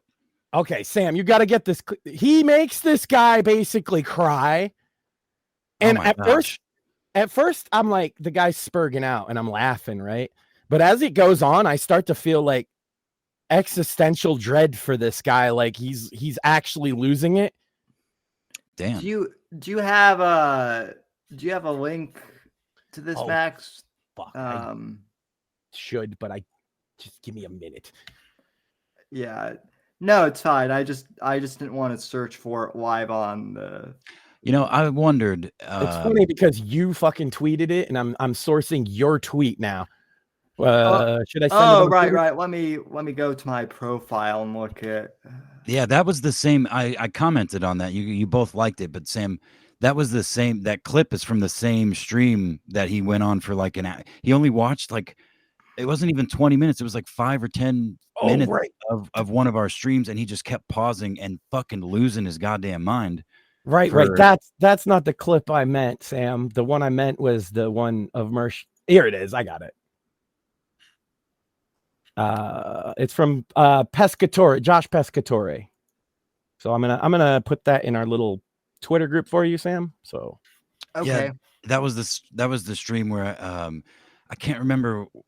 It's something about doxing. He was bitching about doxing, and I kept saying like, bro, it's not illegal. I mean, it's shitty, but it's not illegal, and I don't agree with it necessarily. But you can't fucking maybe you can't tink everything, my friend. Yeah, maybe it was that. Maybe we were talking about that. And I remember him specifically pausing when I said that and was like, "Oh, you think so, Apex? Oh, you think so? We'll see if you don't think that's." Oh, that's what I was like. We're still gonna see it. I was like, it's not illegal, but sometimes it's really funny. And he's like, "Oh yeah, Apex. We'll see about that. We'll see about that," or something like that. So, yeah. So the funny part with this guy from today. Oh my god! I forgot we were doing retarded Harvey fucking Harvey Firestein last week. Sorry, go ahead. It was Steel Toe morning show. Now I told Sam off air, I was like, "There's some background on them that you kind of don't really know about. That's kind of relevant." Pod Awful's been making fun of him for a long time. Yeah. So Pod Awful's been making fun of him, but he only ever did one show, and he specifically said, like, these people are kind of low-hanging fruit, and like I don't really fuck with them. Then some shit happened, and the dude's wife quit his show. It used to be him and his wife, April. She quit the show. Shit, and I didn't know April quit. Damn. And so Jesse actually co-hosted an episode of Steel Toe last week. So that's why I think it's okay. We can talk about them now, because it seems like that's all in the past. I didn't want to, you know, I'm a good henchman, and I got told, hey, let's not talk, give these people attention. So April's not his co-host anymore, and he's been bringing people in to help. But this is apparently the guy he got to be like the permanent co-host here on the right here. I think his name is John. I'm not positive. They say it in the show. Can you guys see that? Did it pop Yes. up on? Okay. I can see it. Yeah. And so Mersh is in their chat, and that's all the setup you need. So this is the new co-host of the show. They're trying to do a reboot. Kind of. They're getting, you know, views. They're actually doing well. You know, Jesse will do that for you. And so right here, Mersh is in their chat. New co-host. Let's let it rip, Sam. And you can judge this clip on your own. Also, I would mention I learned this later, but apparently the co-host is also another based cripple man. And so it's a, part of Mersh's pattern of picking on based crippled men, which is exactly why on Pod Awful they brought up that clip of I was nice to you and everything. I'm going to watch it when we were on air, so I couldn't watch it. But so this is the clip. And it was reminiscent of you owning Mersh, Sam, and that's why we were on Pod Awful tonight. Big, again, shout out to Pod Awful. Yeah, shout out to Jesse.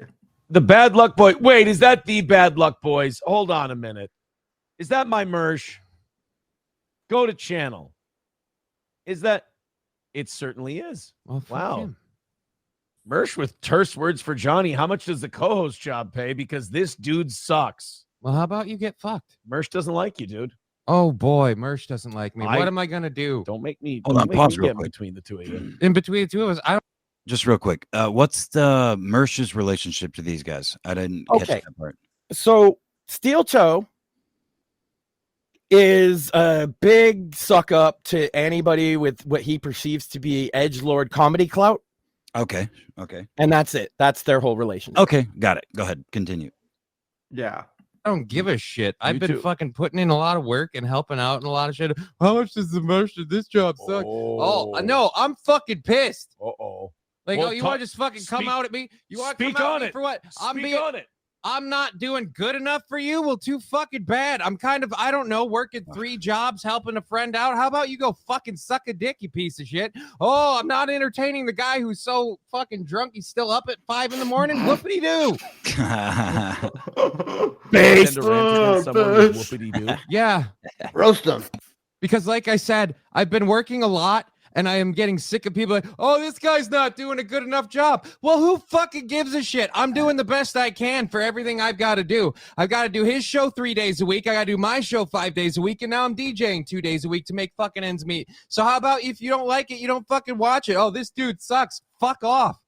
That's probably the wrong way to go about it, to be fair. See, that's where I said, he's spurging out. But as it goes on, I feel for Cleaning you, out the prize closet, and I found some cool shit. Just wanted to give you guys something nice. Steel Toe trying to Balls and wieners. Okay, psycho. No, that's you pay 5 monies. You pay $5. Just Did they pay 5 monies? Dude, like I said, I'm getting fucking. Just here, we're gonna let you vent. We're gonna let you. What are you doing? What are you doing? Are you leaving? Now, boys, break? remember, Sam, pause for a second. Yeah. You know where he's going? To his wheelchair. Damn. Just wanted to point that out since that might be meaningful to you guys. He did appear to be using both hands. Yeah. He walked off, and you can see the shadow of his That's chair. the cripple. I'm getting up out of here. Yeah, a cripple walked off. And by the way, too, a cripple who works 3 jobs when Mersh Barely works 1. Mersh works 1. Mersh works 2 if you count Nightwave as a second job. And honestly, and he's really bad at it. Well, because honestly, he doesn't do anything all stream except for just drink and get wasted. Yeah, and talk shit to his viewers, bully them into giving him money. Yeah. Job in quotation marks. Mm-hmm. Yeah. Sure. Yeah. Job because it pays money by definition. It's it's something he does that nets revenue. But the guy's not done. I just wanted to point off he was legitimately upset, and I don't think he knows much about Mersh, to be honest with you. No, I was I just think- about to say that. He did say he came back with the drunk up till 5 shit, but I was the whole first part. I was thinking in my head, it's too bad this dude didn't have some shit locked and loaded, because he could have very easily in that moment said some just crushed Mersh in the chat and been done with it. You but know here's what I mean? here's not a guy that wants to be on some internet battlefield of domination, not. right? He's course helping his bro Of out. course Like not. I'm help. That's why I feel for him. I'm helping Sam out. It's kind of a similar dynamic, and some asshole in chat. But here's my advice to this young man: you can't let it get to you like this. You really can't visibly let it get to you like this, for sure. Yeah, I mean, like- if it gets to you, don't let him know it does. That's the worst thing you can do. And you can tell there's 3 more minutes left, so he does come back. But I And- wanted to point out how fucking fed up he has to be like, you know what? Fuck it. I'm gonna help myself over to my chair on out of here. Fuck you, Mersh. And listen, like I said, I can empathize, I can sympathize with him, because this dude is working 3 jobs, and he's gonna like 3 actual jobs, and he's taking shit from the dude who. Well, hold on. He said he's doing this podcast, his own podcast, and then he DJs. Yes, Yeah. as far as He I does- understand, like his main job is DJing. Right. That's still like a lot of job. Yeah, that's still at least a Yeah. job that's not podcasting. Oh no, Podcasting. I got nothing but respect for DJs out there. Some Yeah. of y'all motherfuckers would have no idea how hard that can be. it is. What I'm saying though is that's still more effort than Mike Shealy puts into his. Dude, 2 nights DJing a week is exhausting. Yeah, Just calling it. And so I'm I- a perfectly Hold on. healthy bodied I guy. heard. What if you don't have to use your legs though? True. That makes it very much easier. Yeah, I'm yeah. just kidding. To be fair, That would kind of be a gimmick there, Apex. that would be a gimmick. So, Oh yeah. No, if you're the wheelchair DJ, you got to get out on the dance floor every now and again. Doing wheelies and shit in the middle Yeah, of your yeah. set. Fuck yeah. and I hadn't If you only knew. I hadn't watched. This is as far as I've watched up to this point, so I have no idea what else is coming. So, Yeah. Me I, too. I feel bad that he came back, but he does. So go ahead. yeah. If it just ended right there, Holy he shit. won. For those of you who like the old school radio stuff. By the way, even 2 hundo away from today and 30 minutes of overtime. Can you believe all this excitement? We're only a half hour into today's show. Anybody who wants to call me as soft as a piece of fucking paper, I dare you to live my life for one fucking day. You'd blow your brains out. He said toilet paper, not Toilet regular paper. paper. Oh boy, I didn't quote the fucking drunk cat lover, right? Fuck me. Based. Drunk cat lover. Hold on. Yeah, it checks out. Yeah, it checks out. I've had one stream where I passed out. We had to turn it off. How many do we have with him going crazy? Oh, I don't know. We don't keep it up. Okay. I can't even speak straight now. It's I really One stream passing out. That's Speak on it, son. The floor is yours. I'm sick of this shit. I'm working too much. I have to do 2 DJ gigs next week. I found out last fucking week. I can't, and then people are like, oh, you suck. Well, then you come fucking do this shit for the amount of money I get, for the amount of time I put in. You suck. I don't get to fucking sleep. Like I said, it's been something I deal with, like literally on my show. I know I don't do as well as other people. My shows don't do as well. I don't get the viewers other people have, but like I try to just do a fun show. If you don't want to be part of it, fine. But people come in and say I suck there, they say I suck here. And it's just like I'm barely getting by, and I'm getting tired of people feeling like no one wants me around to do it. Like fucking Jesus, man. Just But again, I want you around to do it. You've been Right. a fucking soldier the entire time. I'm happy with your performance. Because For some of these people, I it's want part of him the around, sport Sam. to come in and see if they can fuck you up a little bit, which is shitty, but it's part of the game. except my no, brain that's is fucked breaking up. more and more, and then the more I try to Pause it. That's Yeah. fucked up. This host is a fucking douchebag. I mean, at least have that conversation before the show. Say, hey, let's let them talk shit to you, and I'm gonna like kind of egg it on. Don't let it get to you though, but act fucking mad. And maybe if you get mad, just know this shit's not real. You know what I mean? You know what I'm saying? Like, Agreed. let's If play it you're up. gonna do this, you do Give him it a before the pep show. talk. Absolutely. Yeah, give him Yeah. a fucking pep. If this was your plan, if it wasn't his plan, he's still a piece of shit for saying that it was. I You think know it what I wasn't. I purely because what did the initial comment that got him upset say? Is Mersh just saying you suck? That Mhm. doesn't seem like a bit that was planned ahead of time. That seems like Exactly. something Mersh would just do. Exactly. That's true. Yeah. Yeah, so for him- I'm still like, I like this. Dude. I like Johnny. Okay, just from this clip, I like Johnny. He is being very genuine here. Unfortunately, that's not going to be great for you on the internet, Johnny.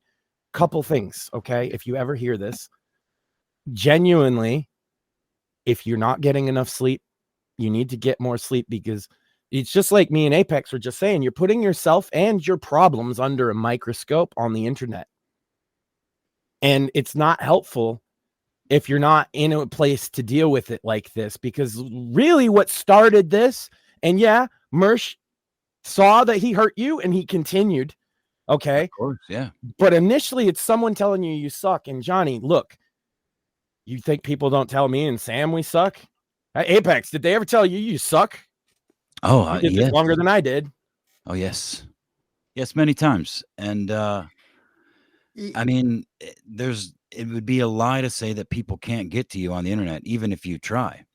Even The point is to not air that shit, you Yeah. know, or to be measured when you do so. When you can't walked out and you got in your chair and you were like, I'm fucking done. And then he talked you to coming back on when you're still super pissed like that. Cause I get it's clipped. So we don't know why he came back, but I have a sneaking suspicion he'd get talked into coming back. Right. Like, come on, Johnny. I mean, do we know for sure he's crippled? Like he's in a wheelchair? Is that This for is sure? again, what's Based been on the told way- to me from Okay. multiple people. Okay.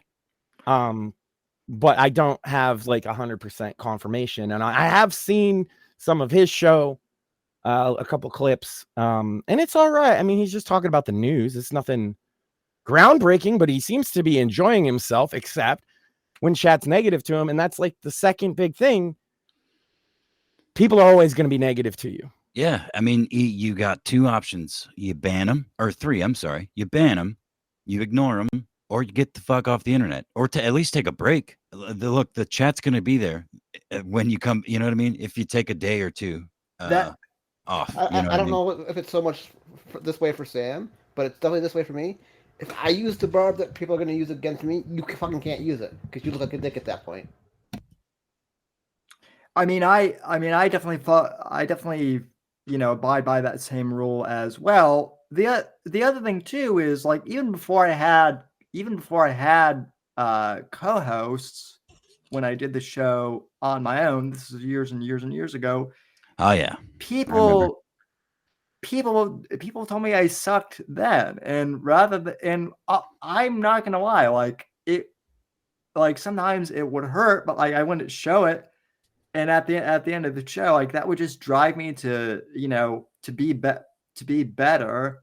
You also, it's true. Sam's right on the money, but there's another side to it where there's more people than you would think that just they don't even have a point, or they don't even mean what they say. They just find the hole and they push their finger through it to make it bigger. And that's exactly what Mersh just did.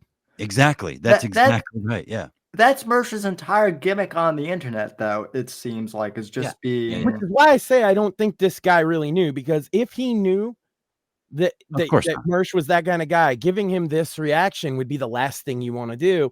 Yeah. But I do think it has worked in Johnny's benefit that he comes off very genuinely, not like, oh my God, the internet. He's like, I am at my wit's end in just life in general. Fuck you. He did continue to dismiss Mersh's opinion, but you can't. That's and so here's big number 3, Johnny. If you're ever tearing up, you're gonna cry. That's when you walk away from the camera, bro. Yeah, because it's just gonna get used against you. In this case, it's I think worked out in your favor because everybody knows Mersh is a piece of shit, and because it seems so genuine, it's not just like a hissy fit, but You know, you got to not cry on camera like that when somebody's picking on you. This is the reason why I want to point this out too. This is the reason why a lot of authors that I talk to just do pre-recorded podcasts as well. Smart. No, that's same smart. Same with a lot of the musicians I know. They're not going to do a live show. Which because of chat specifically. Right. And listen, there's We nothing. love chat, but like we're in tune with that kind of vibe. Like we know, okay, somebody in chat. Like, my God, Dino Nuggies. If Shmuley makes an appearance, Dino Nuggies comes to tell us how horrible it is, right? Well, it's also like, and we all laugh.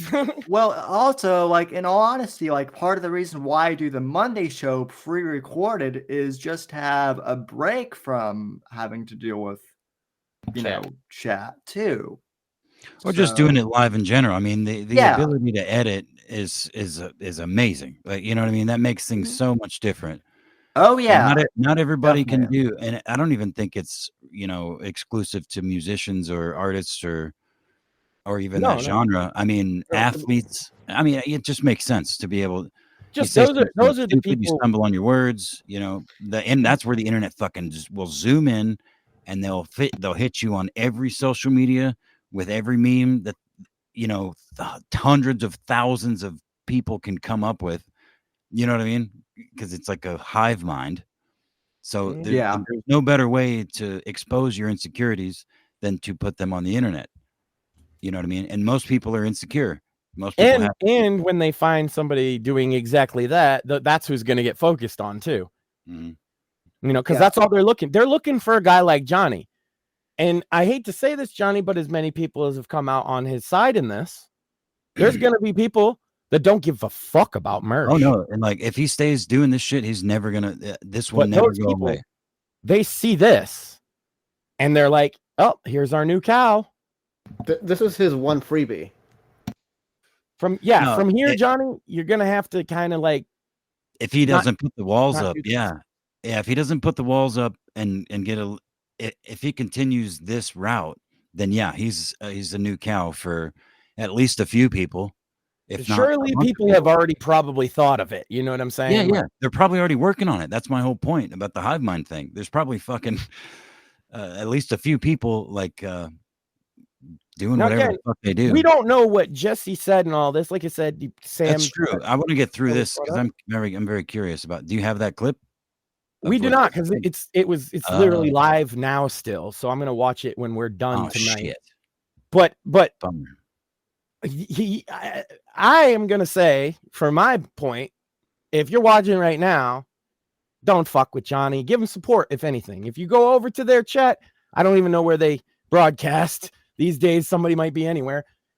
Don't shit on Johnny. He doesn't need it, and it's not really beneficial, and there's going to be people that are going to do that anyway. Yeah, if anything, give the host a hard time. Ask him why he was such a bad friend to his buddy there. And I actually didn't even catch that the first time I watched this. I'm glad you pointed it out, because that was a dickheaded thing to do. I wanted to see if the check could wind you up a little bit. I mean, knowing this dude who's doing you a favor is doing all this work, and off air, I'm sure he's fucking equally tired and stressed and shit. You know what I mean? Like, he doesn't seem to be like putting on a show. He's just kind of himself. Well, and to be fair, if I have to kind of piece things together, I think maybe that's also where Johnny's kind of frustrated. It's like, dude, I'm doing all this work. Now that I'm practically in tears, you set this all up. Gee, I'm doing you a fucking favor, and you fucking hung me out to dry. Fuck you. Yeah. I mean, the host is clearly looking. He's trying to. If he likes all the shit posty type of, podcasters or, quote unquote comedians, then that makes perfect sense. He's trying to, he will set this dude on fucking fire. Probably. Here's the thing though. If it got him 1 million followers. I just said this because it is relevant, right? His former co-host was his wife. He did this to her so much and so frequently that she quit. She said, I can't work with you anymore. That's the shoes Johnny's filling.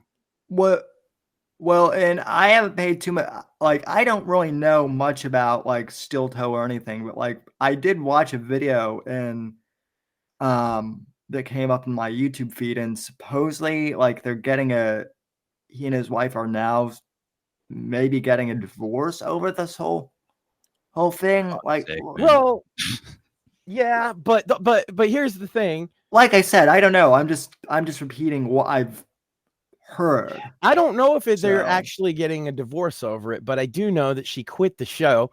And I also know that there's a clip from when Jesse co-hosted the show last week, and Jesse's doing a bit. And the bit is, it's May 1st. He was on for May 1st, and he's like, May 1st, guess what that means? No more April. And this dude, this is his fucking wife, right? And he's like, yeah, fuck that broad. And he's like, whoa, I meant the month. You ruined. Yeah. Holy shit! Really? Yeah. And then he just starts saying, "Oh, I didn't say that broad. What do you mean?" That's incredible, dude. What Yeah, a so, I'm sorry, Johnny. You picked a shitty co-host, and he's probably going to do this more to you. He did it. yeah. To his If I had any advice for Johnny, it would be bail on this fucking retard and continue doing what you're already doing. That'll cut. What is it? How many shows did he say he did a week with this fucking 3 or 5 or 3 something. shows a week? He says he does There's no- 5 shows a week. Let me He say is- this, he- Johnny. his own Right show to 5 offend days a media. week. Yeah. Right to Offend Media would love to help promote your show, Johnny. All you got to do is quit Steel Toe. Fuck them. Fuck this guy. He ain't doing you no favors. Yeah. And Oh, you could, yeah. you know what? You could cut your own show down to fucking 3 days Absolutely. a week, probably. Yeah. Yeah, because Before- we'll be helping promote it to eyeballs, and that might take some of the pressure off, because it sounds like that's what he's got you doing. I bet you Because Pod that's what Awful April probably. used to do. I bet you Pod Awful would probably promote Johnny's show too if he was like fuck you and split, made Yeah. that shit public. Why not? I guarantee you. Well, I already know that Jesse's take on it is being sympathetic with Johnny here. Right. Yeah. So I kind of surmised that from what you were saying. So I don't see why he wouldn't support Johnny in his own, separating from this fucking douchebag. Yeah, we'll have to teach you to not let chat get to you like this, but I don't think you need to be much taught, because as Chibi pointed out in chat, dude keeps saying the floor is yours. He's like, vent dude. Bro, he doesn't want the floor. And Exactly. he clearly didn't. I mean, he waddled off. Like he he left. He literally left. So I don't know. I mean, I don't know what the relationship is and shit. So again, if this was like ever a possibility, then at some point, maybe not before this show, but at some point they should have talked about it. This host, if this was his goal to like be provocative and like incite some sort of fucking fight with somebody like Mersh, some fucking like F-list internet celebrity, some fat fucking retard that doesn't even make enough money doing what he's doing now. His only real claim to fame is the, like we've mentioned before, was that fucking Dan Schneider shit, which was a long time ago, and being the co-host of ROTC, which is also a bullshit show. Which and is I don't think at best I D-list. was nice to you. yeah. No, No, yeah, he wasn't. But He his wasn't main nice show to is me. D-list. He wasn't nice to me, and I never asked him to be. He was nice to Sammy though. At least He in his wasn't mind. nice to Johnny. Which is probably why Pod Awful brought it up, like to because that's the kind of joke he would do, right? He'd go through the whole Sam thing just to be like, "Oh, Mersh, but you weren't nice to Johnny, were you?" That's a very Pod Awful Yeah. kind of joke. Which Johnny Fox? Oh, No. yeah, fuck Johnny. No, this Johnny, cripple co-host Johnny. Oh, God. damn, Oh, maybe I fucking- shouldn't reach out to him, because we could have him replace me, and then there's 3 cripple guys. Oh, shit. No, you're 3 cripples and a retard. I The return of Apex. Three cripples and a retarded giant. 3 cripples, a retard, and a giant is pretty Oh, much well, the show. But we'll but have now to- it's 2, so Yeah, I'm not quite as giant, but I am over 6 foot. So yeah. I'm like Slender. I'm like Slender Man. And a schmooly. He's Qualify. just a schmooly. and then occasionally we'll get Alan Pala. You know, that's the other thing I love is like when people. He's the fucking Wendigoon of our group. Go ahead, Sam. Well, people get nervous. Will Alan Pella show up? Will he not? You never know. I said Wendigoon. I meant Wendigo, the mythical creature, not the fucking. Yeah, that's what I was thinking too. YouTuber. Yeah. Yeah. So. Yeah. Anyway, the mythical beast that would rip somebody's head off, but is yeah. Well, he has to drive to your house first. Yeah, he appears in the mist in your driveway one morning. That's it. No, I love it. The more I sound stupid and. Oh wait, hold on. What's he saying? Back that up. Yeah. We got another minute. There is like a little more. Yeah, let's finish this. I feel bad, but let's. We had to stop because there's a man in tears. Yeah. Yeah. Part of the game. Except my brain is breaking more and more, and then the more I try to fight him, the more I sound stupid and retarded because I can't even keep my thoughts together anymore. I haven't smoked any weed today, just so that way my brain would maybe work a little bit better. And I just, like I said, I get hung up on stuff, and I'm tired of you suck. Why is this guy here? This guy sucks. I hate this guy. And then I'm doing that every day to come in to do this stuff. Like I said, I haven't gotten any sleep. I came in to do the show today, and then just here's $5. This guy sucks. How much does the gig pay? Nobody would do the gig for the amount of money I've been getting for the last few months. Nobody would. My son would. Well, yeah. He loves me. Fuck you, Aaron. You want to work through this, or you want to take what? Dude. He's crying. Eat a dick, Aaron. Do you want to work through? He's fucking crying, bro. My God. It's no wonder his wife fucking quit the show. Jesus. Yeah. I think I found my new cow, and it's what a fucking cunt bag. What do you want to do here? Shit. You know, up until now, we weren't supposed to talk about $199 from because he was Chip such a Galloway. Sorry, Sam. Go ahead. No, let's. No, you're right. You're right. But I might just, my gamma nature just observe a little bit. Oh boy, the return. Somebody got rid of it. Thank you for whatever you said. $2 from the Bad Luck Boys. April is more of a man than Johnny. See, I don't think this is helping. Yeah, just read it out loud. I don't think Dick. Jackass. For $2. You're right.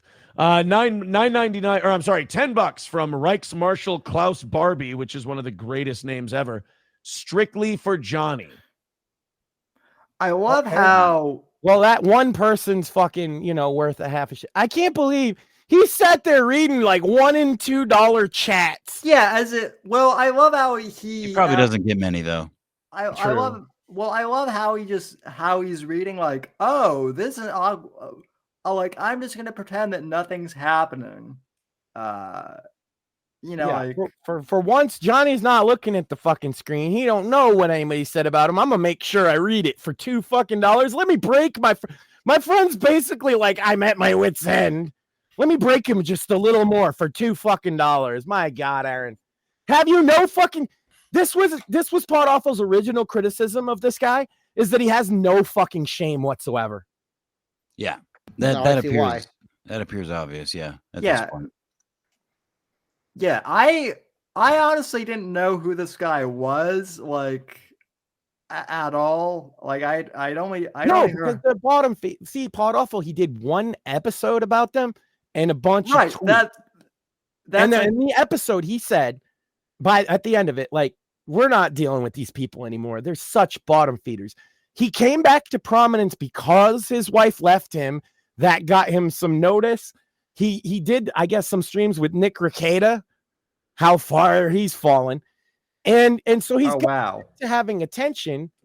But my God, Aaron, you're gonna have on this like let's be as friendly about it as possible. Disabled man who's clearly got a lot of stress going on, and you're just gonna pick at his worst fucking insecurities on stream for $2.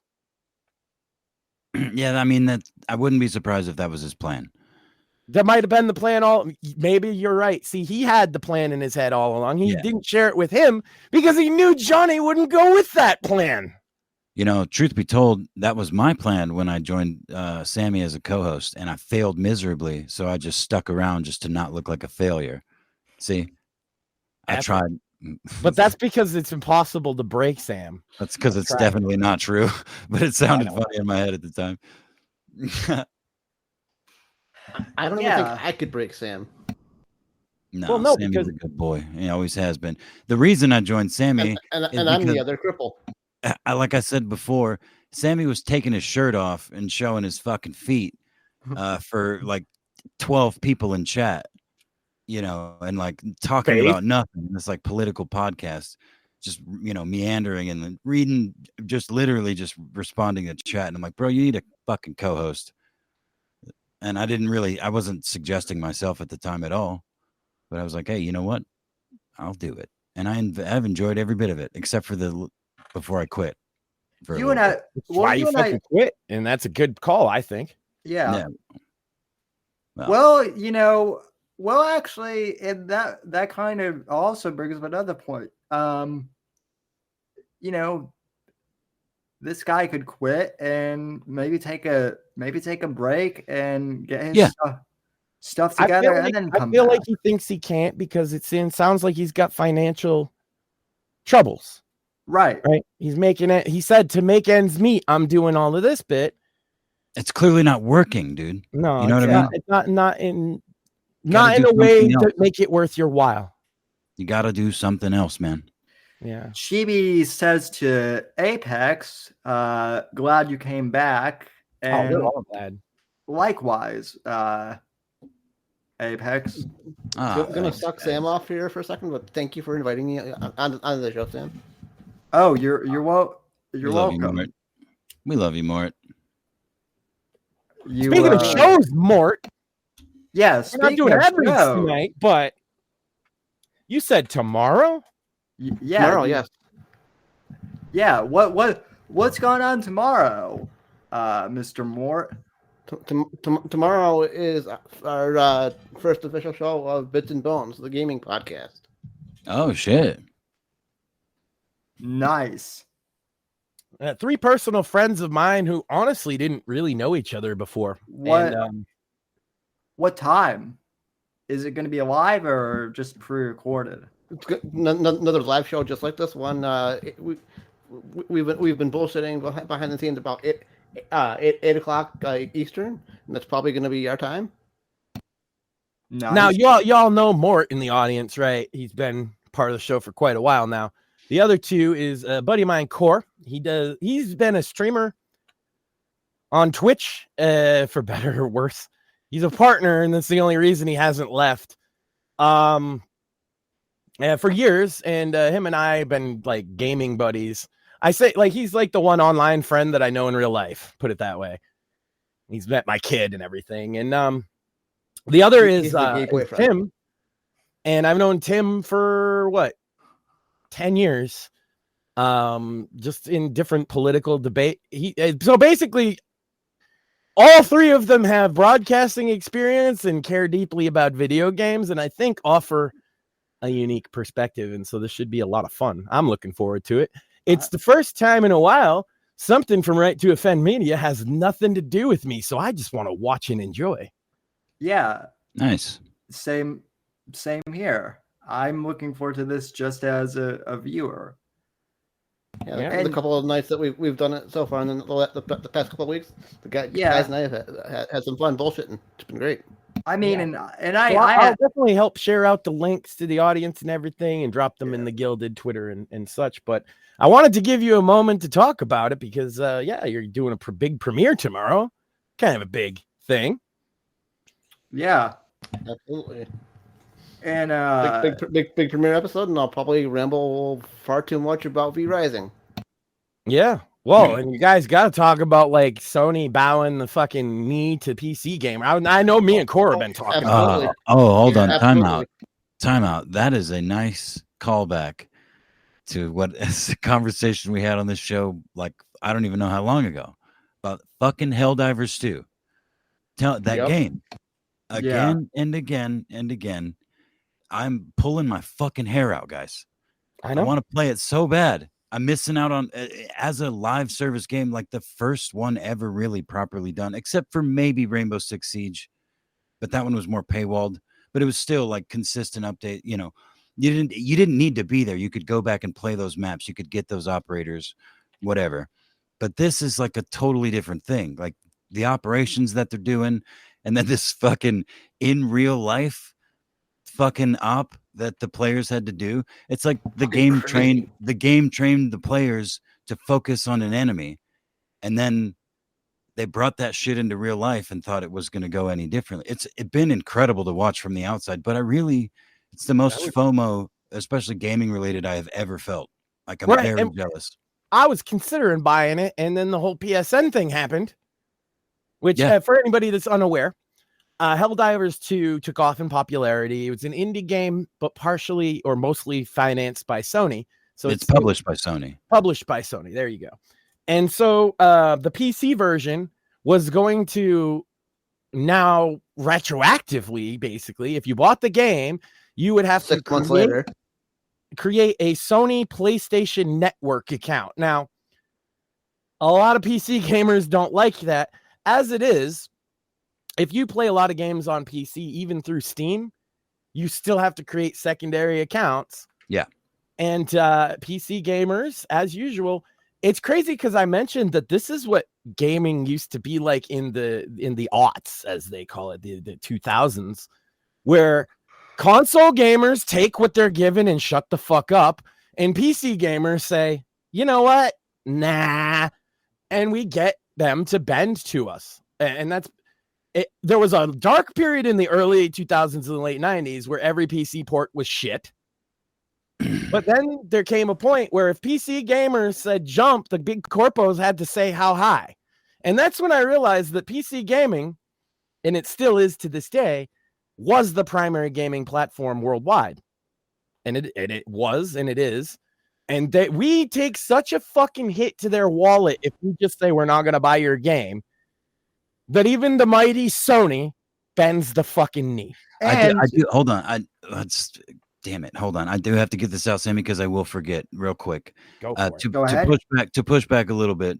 Sony did it's been a thing, just like you mentioned, for like Ubisoft games and various other games that you have to have an account with their company. Yeah. So it was planned. It was in the thing when they launched the game, but I know you guys didn't play it, but I remember watching launch, and it was so huge that like there were thousands of people that couldn't play, like because the servers were overloaded and shit. So they literally started stripping chip. They literally started they stripped the live service back, including like cosmetics and rewards and shit like that. They cut as much because of server issues. Yeah, because of it's literally there were millions of people playing this game that they expect. It was supposed to be like a middle game for Sony. You know what I mean? Like it was supposed to be like in between Call of Duties type of shit. Yeah. And all of a sudden they got a throwaway springtime game. It's also fresh into Sony's, foray into releasing both on PlayStation as well as PC. You know what I mean?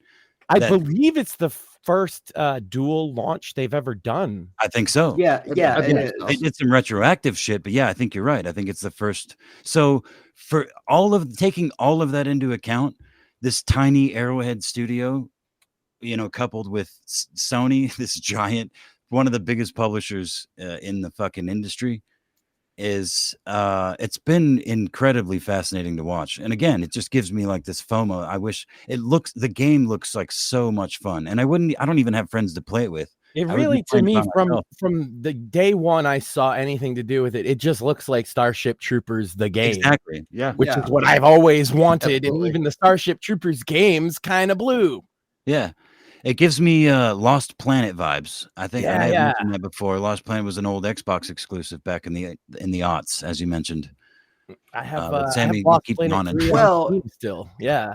Well, and it's like they took Starship Troopers, crossbred it with fucking Lost Planet, and made it like a war or something. I don't know. It's fucking wild. Yeah, it's fucking great. But then there's all this like associated bullshit with it that's just been wild to watch. Well, if you piss off PC gamers enough, they're just going to start review bombing and refunding, and even the mighty Sony sometimes, because I don't think it's Arrowhead's call either way, right? No, I think even Steam sided with the gamers. They did, and I think it's a watershed moment because, again, I think you're right, Max. I think this is the first dual launch that they've done on, Sony exclusive as well as on PC. You don't get to dictate PC gamers what we want. That's what console companies, why they feared the market for so long. Microsoft has kind of taken the approach of like, well, we'll just put our games out there and whatever, right? Not, just make sure they're on PC and people will think we're good guys. That's basically been Microsoft's strategy. Right. Yep. PlayStation Sony is caught up to seeing that there's this market here, but the thing is, Microsoft was hostile to PC gamers for like 20 years because we're so demanding. It's usually why we play. We're enthusiasts. I don't care if you have the lowest end PC. You're an enthusiast gamer. You're not a hobbyist. You're not a casual. You are an enthusiast. This is more expensive hardware, more specialized games in a lot of cases that have completely different control schemes. And so the type of person that's going to be that is going to be just on average more discerning.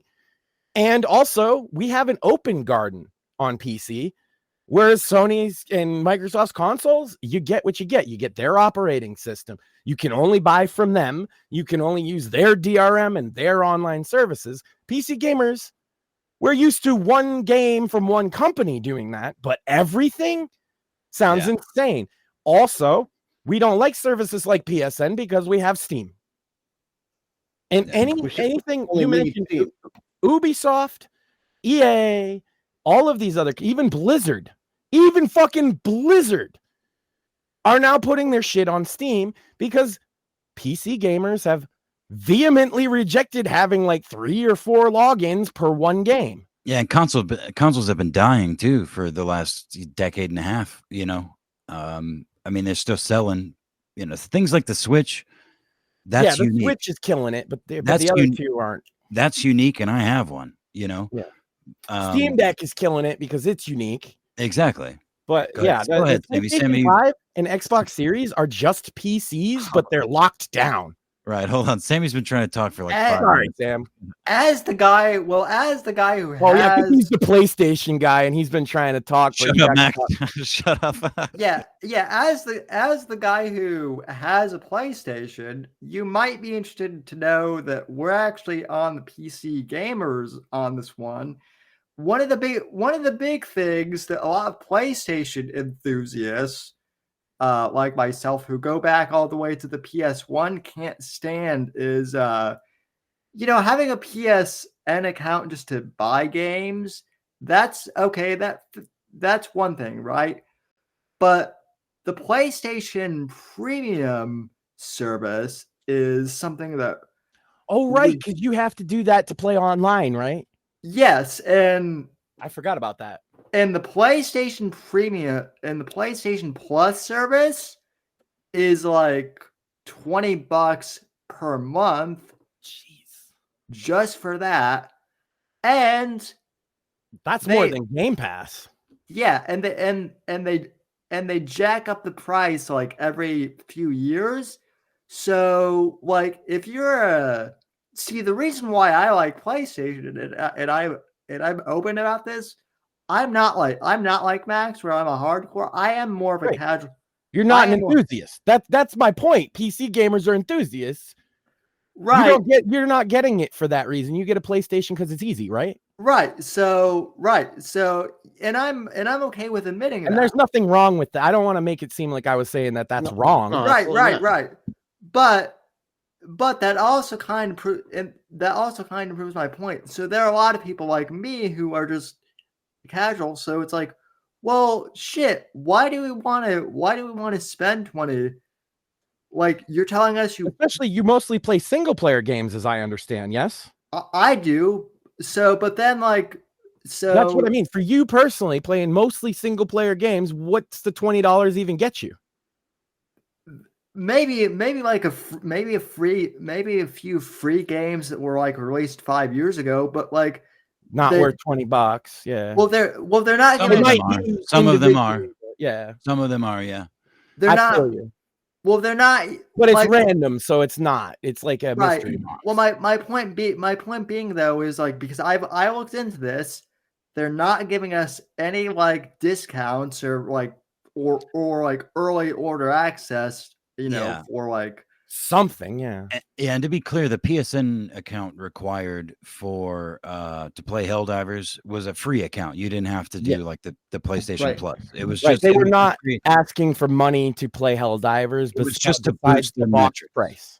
It was just to boost their metrics for the fucking shareholders. That's Yep, literally exactly. it. PlayStation is dying. That's all it is. Yeah, but we got these many people to sign up for Helldivers. Look at this. We're so great, shareholders. Yeah. Sammy, do you have PS5? I do. Okay, then you should probably buy Helldivers too, just because. Yeah. You can play it by yourself. You don't have to play with other people. Yeah, and then you gotta pay that it's kinda $20 fee to play. What $20 fee? No, you don't. Or do you? Oh, you don't have PlayStation? No, you don't. I don't think you need PlayStation Plus. Oh, yeah, you probably do. Yeah, I was just saying you needed to play online games at all. Yeah, that's true. But if you already have it, then I mean, whatever. Us PC gamers forget that. It's like, oh, you gotta, because I play WoW every now and again. I pay the fucking sub fee, so I'm not opposed to pay to play kind of games. But man, to play every game online, I know I did that before when it was Xbox 360 era or whatever.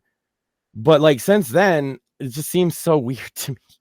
And actually, I do now because I pay for Game Pass, but I'm more paying for like 150 games than I am for the fucking online service because I don't play online. And my son mostly plays, and he's banned from he's 8.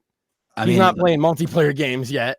To be fair, the PlayStation Plus account, like when you get those 5 random games a month, when you download those to your account, they're yours forever.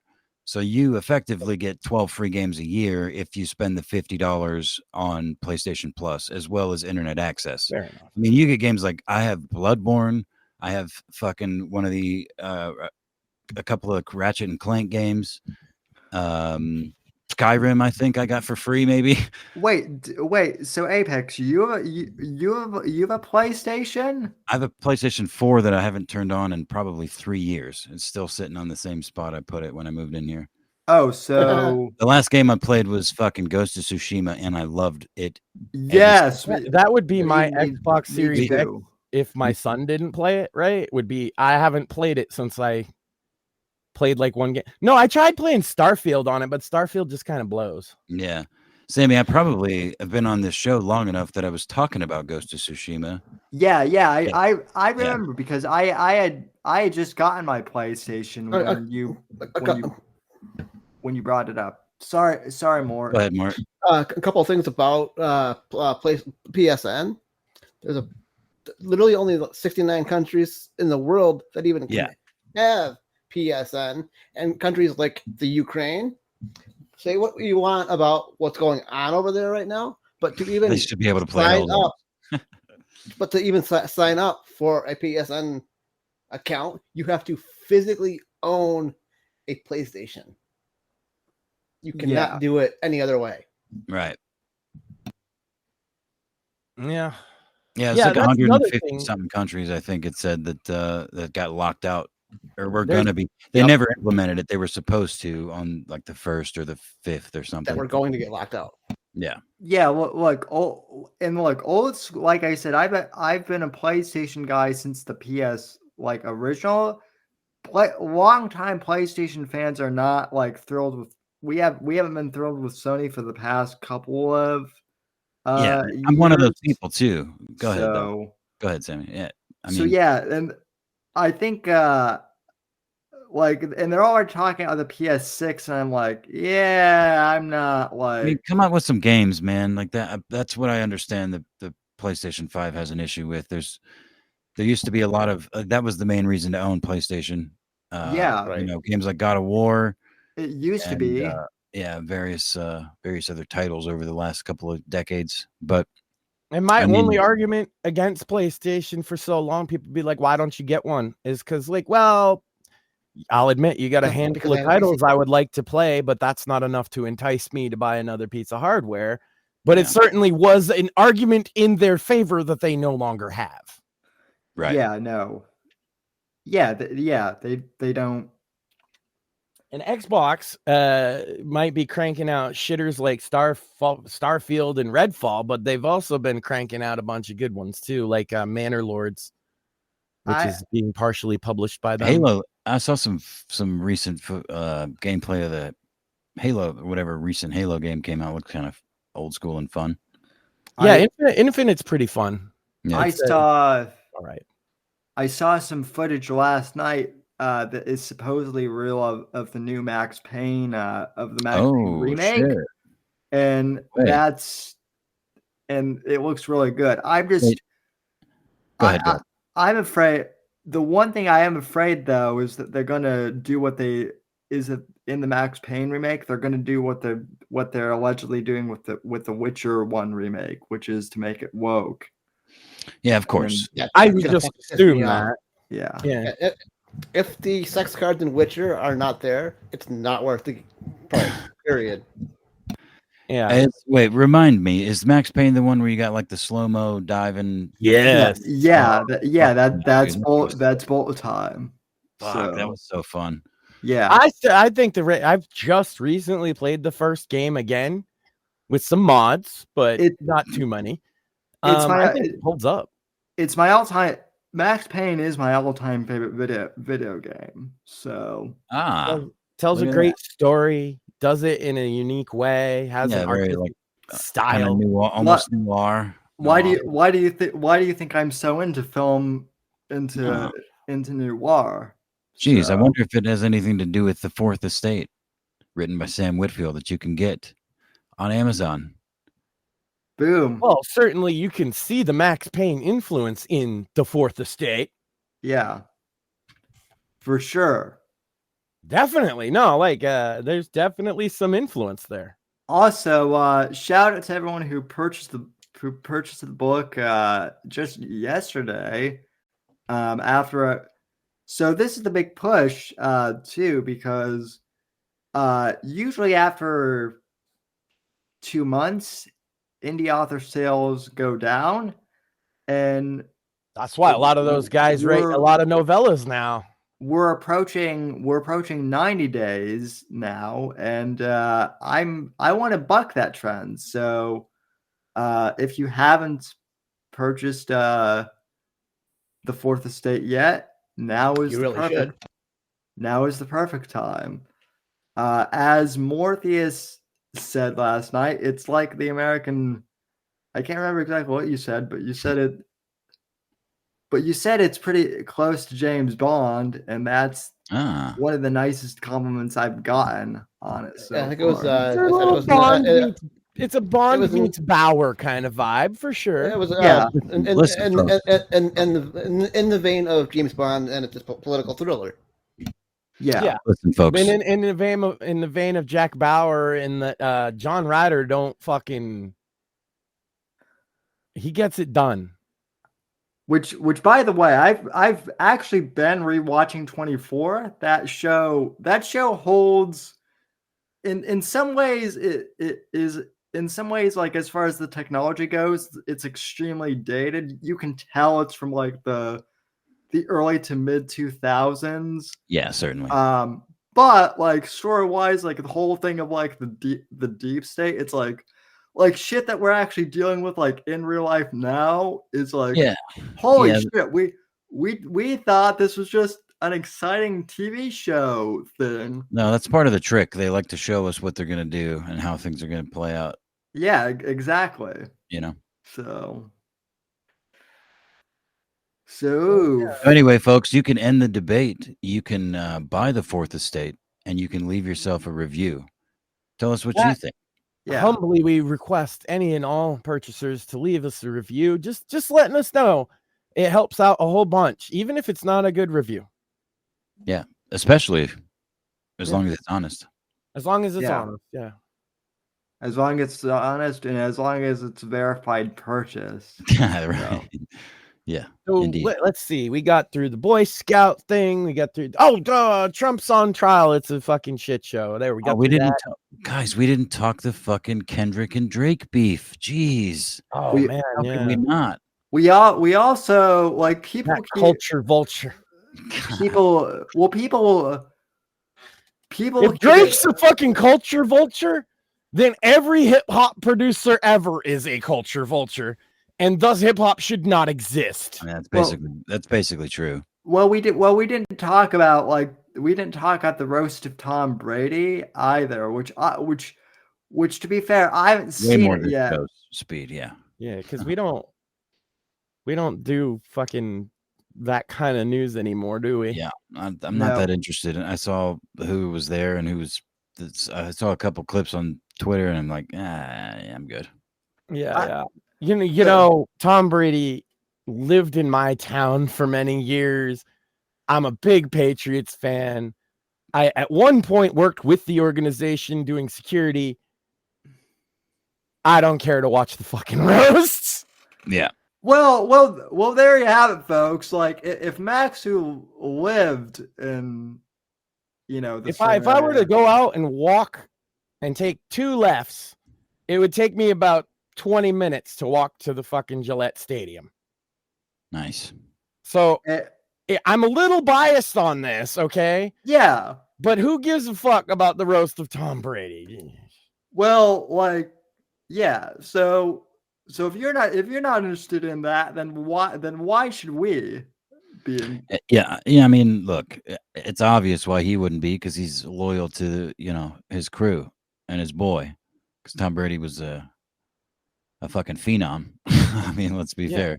But honestly, it's just Netflix just trying to fucking generate content. Same reason they're hosting Jake Paul, Mike Tyson fucking massacre. Well, Brady. To be fair, Max, you and I can both share that, because Brady came to Tampa, here a few years ago and finished his won y'all some championships. Yeah, which we desperately needed. Does that make it? Oh man, I want to see the roast of Tom Brady. No, of course not. No, I don't. The big How highlight. Fucking sports ball nerd, do you have to be to watch that shit? The big highlight. You just have to be desperate for content, I guess, which a lot of people are. The big highlight that I've seen is like people making fun of Kim Kardashian, which to me is like, that bitch got roasted. 2007. Who cares? Well, everybody's been roasting. Like, that's what I mean. When's the last time people weren't roasting that bitch? Or doing probably before she was famous. Yeah, or doing other things to. No, she's doing that before she was famous. Well, yeah, that too. That's why she's famous. That's kind of how she got famous. Yeah. That's literally the only reason why she is famous. Her and Paris Hilton. Both, if we're doing the unironic Kendrick and Drake thing real quick, all I can say on that, I do have a feel on that in some kind of way. Shut the fuck up, Kendrick. Just shut the fuck up. Do you know how much the fucking Drake has done for independent music artists, you piece of shit that you claim to represent? Fuck you. From the underground. From the deepest depths of the underground, Kendrick Lamar. Fuck you. We side with Drake. Drake! Good luck with that, buddy. The antithesis of everything that the underground stands for does more for it than Kendrick Lamar ever fucking did. Hell yeah. It actually made Kendrick Lamar famous too, but no, he didn't. Did he? Yes, he did. Yeah, he did the remix of fucking Versace. Yeah, well, I don't listen to rap. I'm look as a surface level. I think it's fucking hilarious, and I think it's hilarious that especially people like you that I wouldn't suspect would be so passionately for Drake. Just from what I've seen and heard, Drake's been a weird fucking guy, and I've never heard anything that I really like. His music is fucking dog shit.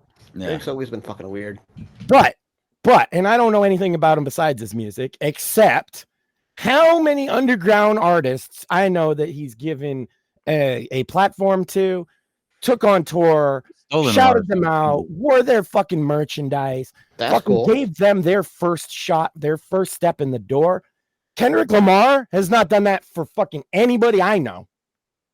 Yeah, I don't know, man. I've heard it explained differently, but of course, there's everybody's got their. I'm saying it from what I've never met Drake, but I know a lot of people that you would not expect that would stand up for him in this. Yeah. The underground, especially independent, rap artists, especially, weirdly enough, will stand for the most popular rapper that exists. Yeah, for sure. I mean, I know he's stood on. He's definitely used a lot of smaller people and brought them up, but he's, at least from what I understand, has used a lot of them and just kind of. I don't have anybody that would say that. Personally, so yeah, again, I don't have any personal experience. I have no idea. I'm just repeating. I've never heard that until now, and if it's true, man, that sucks for them. But I'm on the flip side of the coin. That I could probably name a couple artists that he put on that like would have nothing but like praise for him, and then say, but his music's trash. Right. Yeah, that's fair. awesome. Chibi said in regard to Kim spit roasting her. Well, yeah. I gotta chuckle. Yeah, there we go. She said it, not us. So yeah, the what I find most interesting though is like the pedophile shit, because Drake has been like known to be around really young women and underage ones. I mean, there's a clip of him. Yeah, there's a fucking clip of him that I just saw on Twitter like today or yesterday where he's like macking on this girl in between. She's on stage and he's like touching on her and shit. And then she turns around. He's like, wait a minute. How old are you? She's like 17. And he's like, oh shit, I can't go to jail yet. And then he like gets up in her face again and is like kissing all up on her cheek and her ear and shit. Yeah. I mean, shit like that. Ooh, that's fucking weird, dude. Called out for it. Totally. Yeah. I don't follow his personal shit, and I haven't seen. He didn't respond to in this diss, though. That's what I find it, because again, I don't listen to either of them, but I have listened to both of their diss tracks because it's been fucking everywhere. I legitimately haven't listened to either. I'm just like, bro, from the side of the fucking independent scene that Drake has helped out immensely. Sure. I mean, I have to point that out. There's more perspectives than that, though. Surely, you know what I mean. Surely you recognize there's more than just your perspective, right? Of course, I get that, though. I understand the loyalty. But nobody's speaking my perspective. You know what I'm saying? No, but you are, and that's what matters. Yeah. That was my point. Was like I'm not knocking you for saying it. I'm just saying there's more to it. Surely, that's all. Oh yeah, no. What it really boils down to is they're both a fucking a couple of egotists, right? That's what it really boils down to. And that beef gets you fucking clicks. And I mean, I saw a headline that Kendrick released all copyright on his music so that reactors could make money off of all this beef shit, which is something Drake does. And I did hear in the last song that Kendrick released, he specifically calls Drake out for that. He sort of calls him, I can't relay the lines specifically, but he effectively calls him a colonizer. And it explains what a colonizer is: someone who moves into an area and exploits the resources and takes it all for themselves and leaves everybody else behind. And then right after that song released, he was like, yep, no copyrights on my shit. So good luck with your Drake songs, though, which is pretty cool. I mean, talk about standing up for the independents. I mean, the reactors, as much as I fucking hate them. Yeah, fuck that's what I'm saying. Is like standing up for reactors doesn't really win me over. Well, sure, but it seems to be my motherfucking friends' music all the time. It seems to be like the new barbershop for black kids, though. You know what I mean? Like they're on the internet now, and they go to their favorite reactor, and they're fucking seeing their favorite reactors. It seems to be fucking everywhere. Like for some reason, they pop up in my feed, and I watch a couple of them just because fuck it, it's something to watch. But yeah, like there's some fucking huge ones out there, dude. And they No Life Shack has millions. No Life Shack, yeah. And I like No Life Shack. But here's the thing: No Life Shack has, without permission, watched some of my friends' videos, right? And that sucks. You know, there's a one point where people are like, oh, isn't it great? It gets you all this attention. But on the other hand, most of those people ain't going to go buy it or listen to it again. Yeah. Sure. So you That's just true. Yeah. I mean, yeah, it's good. They could be more amicable, but at the same time, it's a hustle. It's a new fucking. And what are they? What are these artists I do who, by the way, actually make livings off of their sales? Not like, oh, I'm driving a Lamborghini. Like, hey, I made rent this week, right? Yeah, it just sucks for them because they can't. They can't defend their intellectual property because if they do, they get called a big meanie. Well, even people in even you jazz big musicians with your big corporations. These guys literally run their entire operation out of their fucking garage. I feel like we should all just start our own independent reaction channels and react to different kinds of music, and just do it for like a month. Upload a video twice a week or 3 times a week, or whenever some new shit especially when some new shit pops off. If something new pops off in a certain genre, you just fucking make a reaction video of your I've face. been considering doing like kind of like hip hop education as a thing for a long time. I mean, if you could just be soulless about it, though, I mean, reaction video seems like the way to go. I can't. Very little work. Very little work seems to be involved. Yeah, I also couldn't be soulless with it. I couldn't be soulless with it. Also, like I'm a big jazz fan, and now like there are React channels for like Pat Metheny and like jazz music. So like even the jazz community is like they're just now discovering about React channels, and it's really funny too that a lot of the shit that I see in my feed is like Zoomers discovering fucking Tool.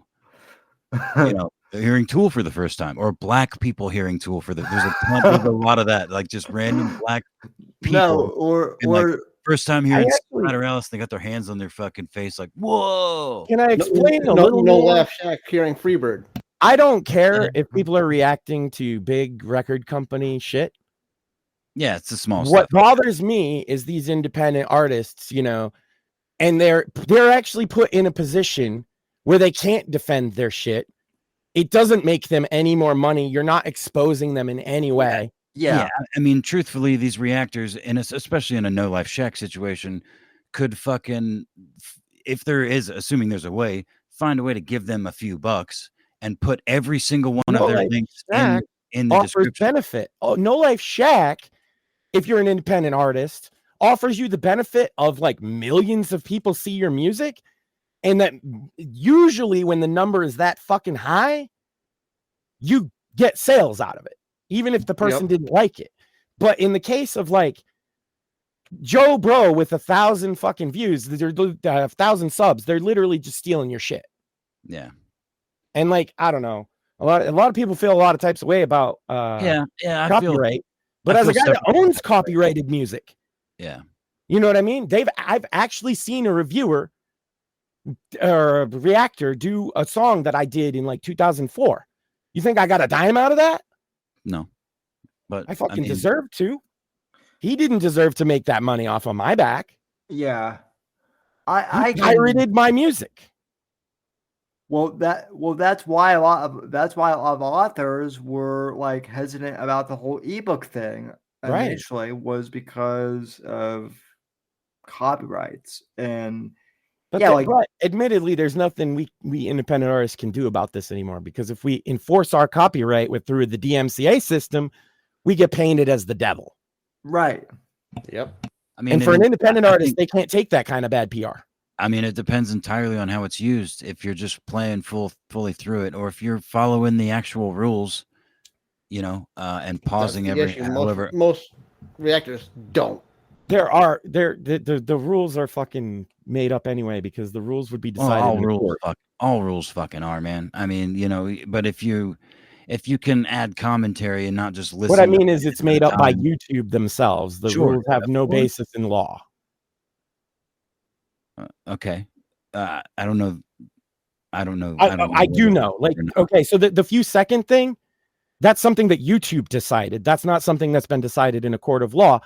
And YouTube DMCA system is a way to circumvent taking these things to court. Well, there is a fair use law, right? Yes, but it doesn't say, oh, if you pause every 5 seconds, it has to say something. The judge's interpretation. Okay. And this is what gets lost in a lot of the DMCA conversation. YouTube doesn't get to decide that. They're just putting a system in place that you and the other party have now agreed to use instead of court. Yeah, they're putting it in place so they don't because get they don't reamed. want a ruling in court. YouTube does not want the ruling on this. No, they don't want to get reamed in court. Right. Well, yeah, that's why they're still a platform and not a publisher, right? That has something to do with that. That's like until they want to be a publisher. But in terms of the DMCA, they said, oh, well, we'll just put in our own system and you agree to use the system. That's why if you fight a DMCA claim, it says you need to go to court. Right. So YouTube does have rules. You're right about that. But those rules are made up by YouTube. And they don't actually correlate to anything in the legal system yet because YouTube doesn't want that case to happen. Sure. That's fair. Yeah, we are making Sam sleepy, though. Chibi's right. Right. Is it time to wrap it up, Sam? I think so, yeah. Yeah, we're at the point where we're talking about copyright laws on the show, which that's a hot topic. Yeah. No, I'm sure it is. And listen, I don't know when yet, but I'll be going on some more podcasts to promote the book and maybe having some authors on this coming week. Within the next few weeks to promote their stuff. As always, Sam, you can buy the book, The Fourth Estate, Sam Whitfield, on Amazon. On Rider Thriller. On Amazon.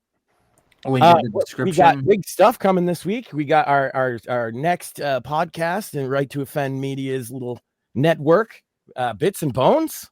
Starting tomorrow, yeah. Starting tomorrow. That should be fun. Yes. We still got the women's podcast, which is now going to be called The Sandwich Makers. Nice. Where is that? Where can you find that? That's coming soon. Okay. It's dependent upon summer, basically. What else do we have, Sam? Maybe we did so many ad reads last week. I'm just like, there must be more. Yeah, right. Not for any of our stuff. I know Eric Bishop's book is coming out in June. He'll be back on the podcast. I don't know when, but he will be back to discuss that soon. So also on Bits and Bones, we do have our own Rumble channel now, so I will post that in the comments down below shortly. Yeah. And I'll also put it in my Twitter. Yeah, and drop it in the Gilded when you go live as well. Nice. So,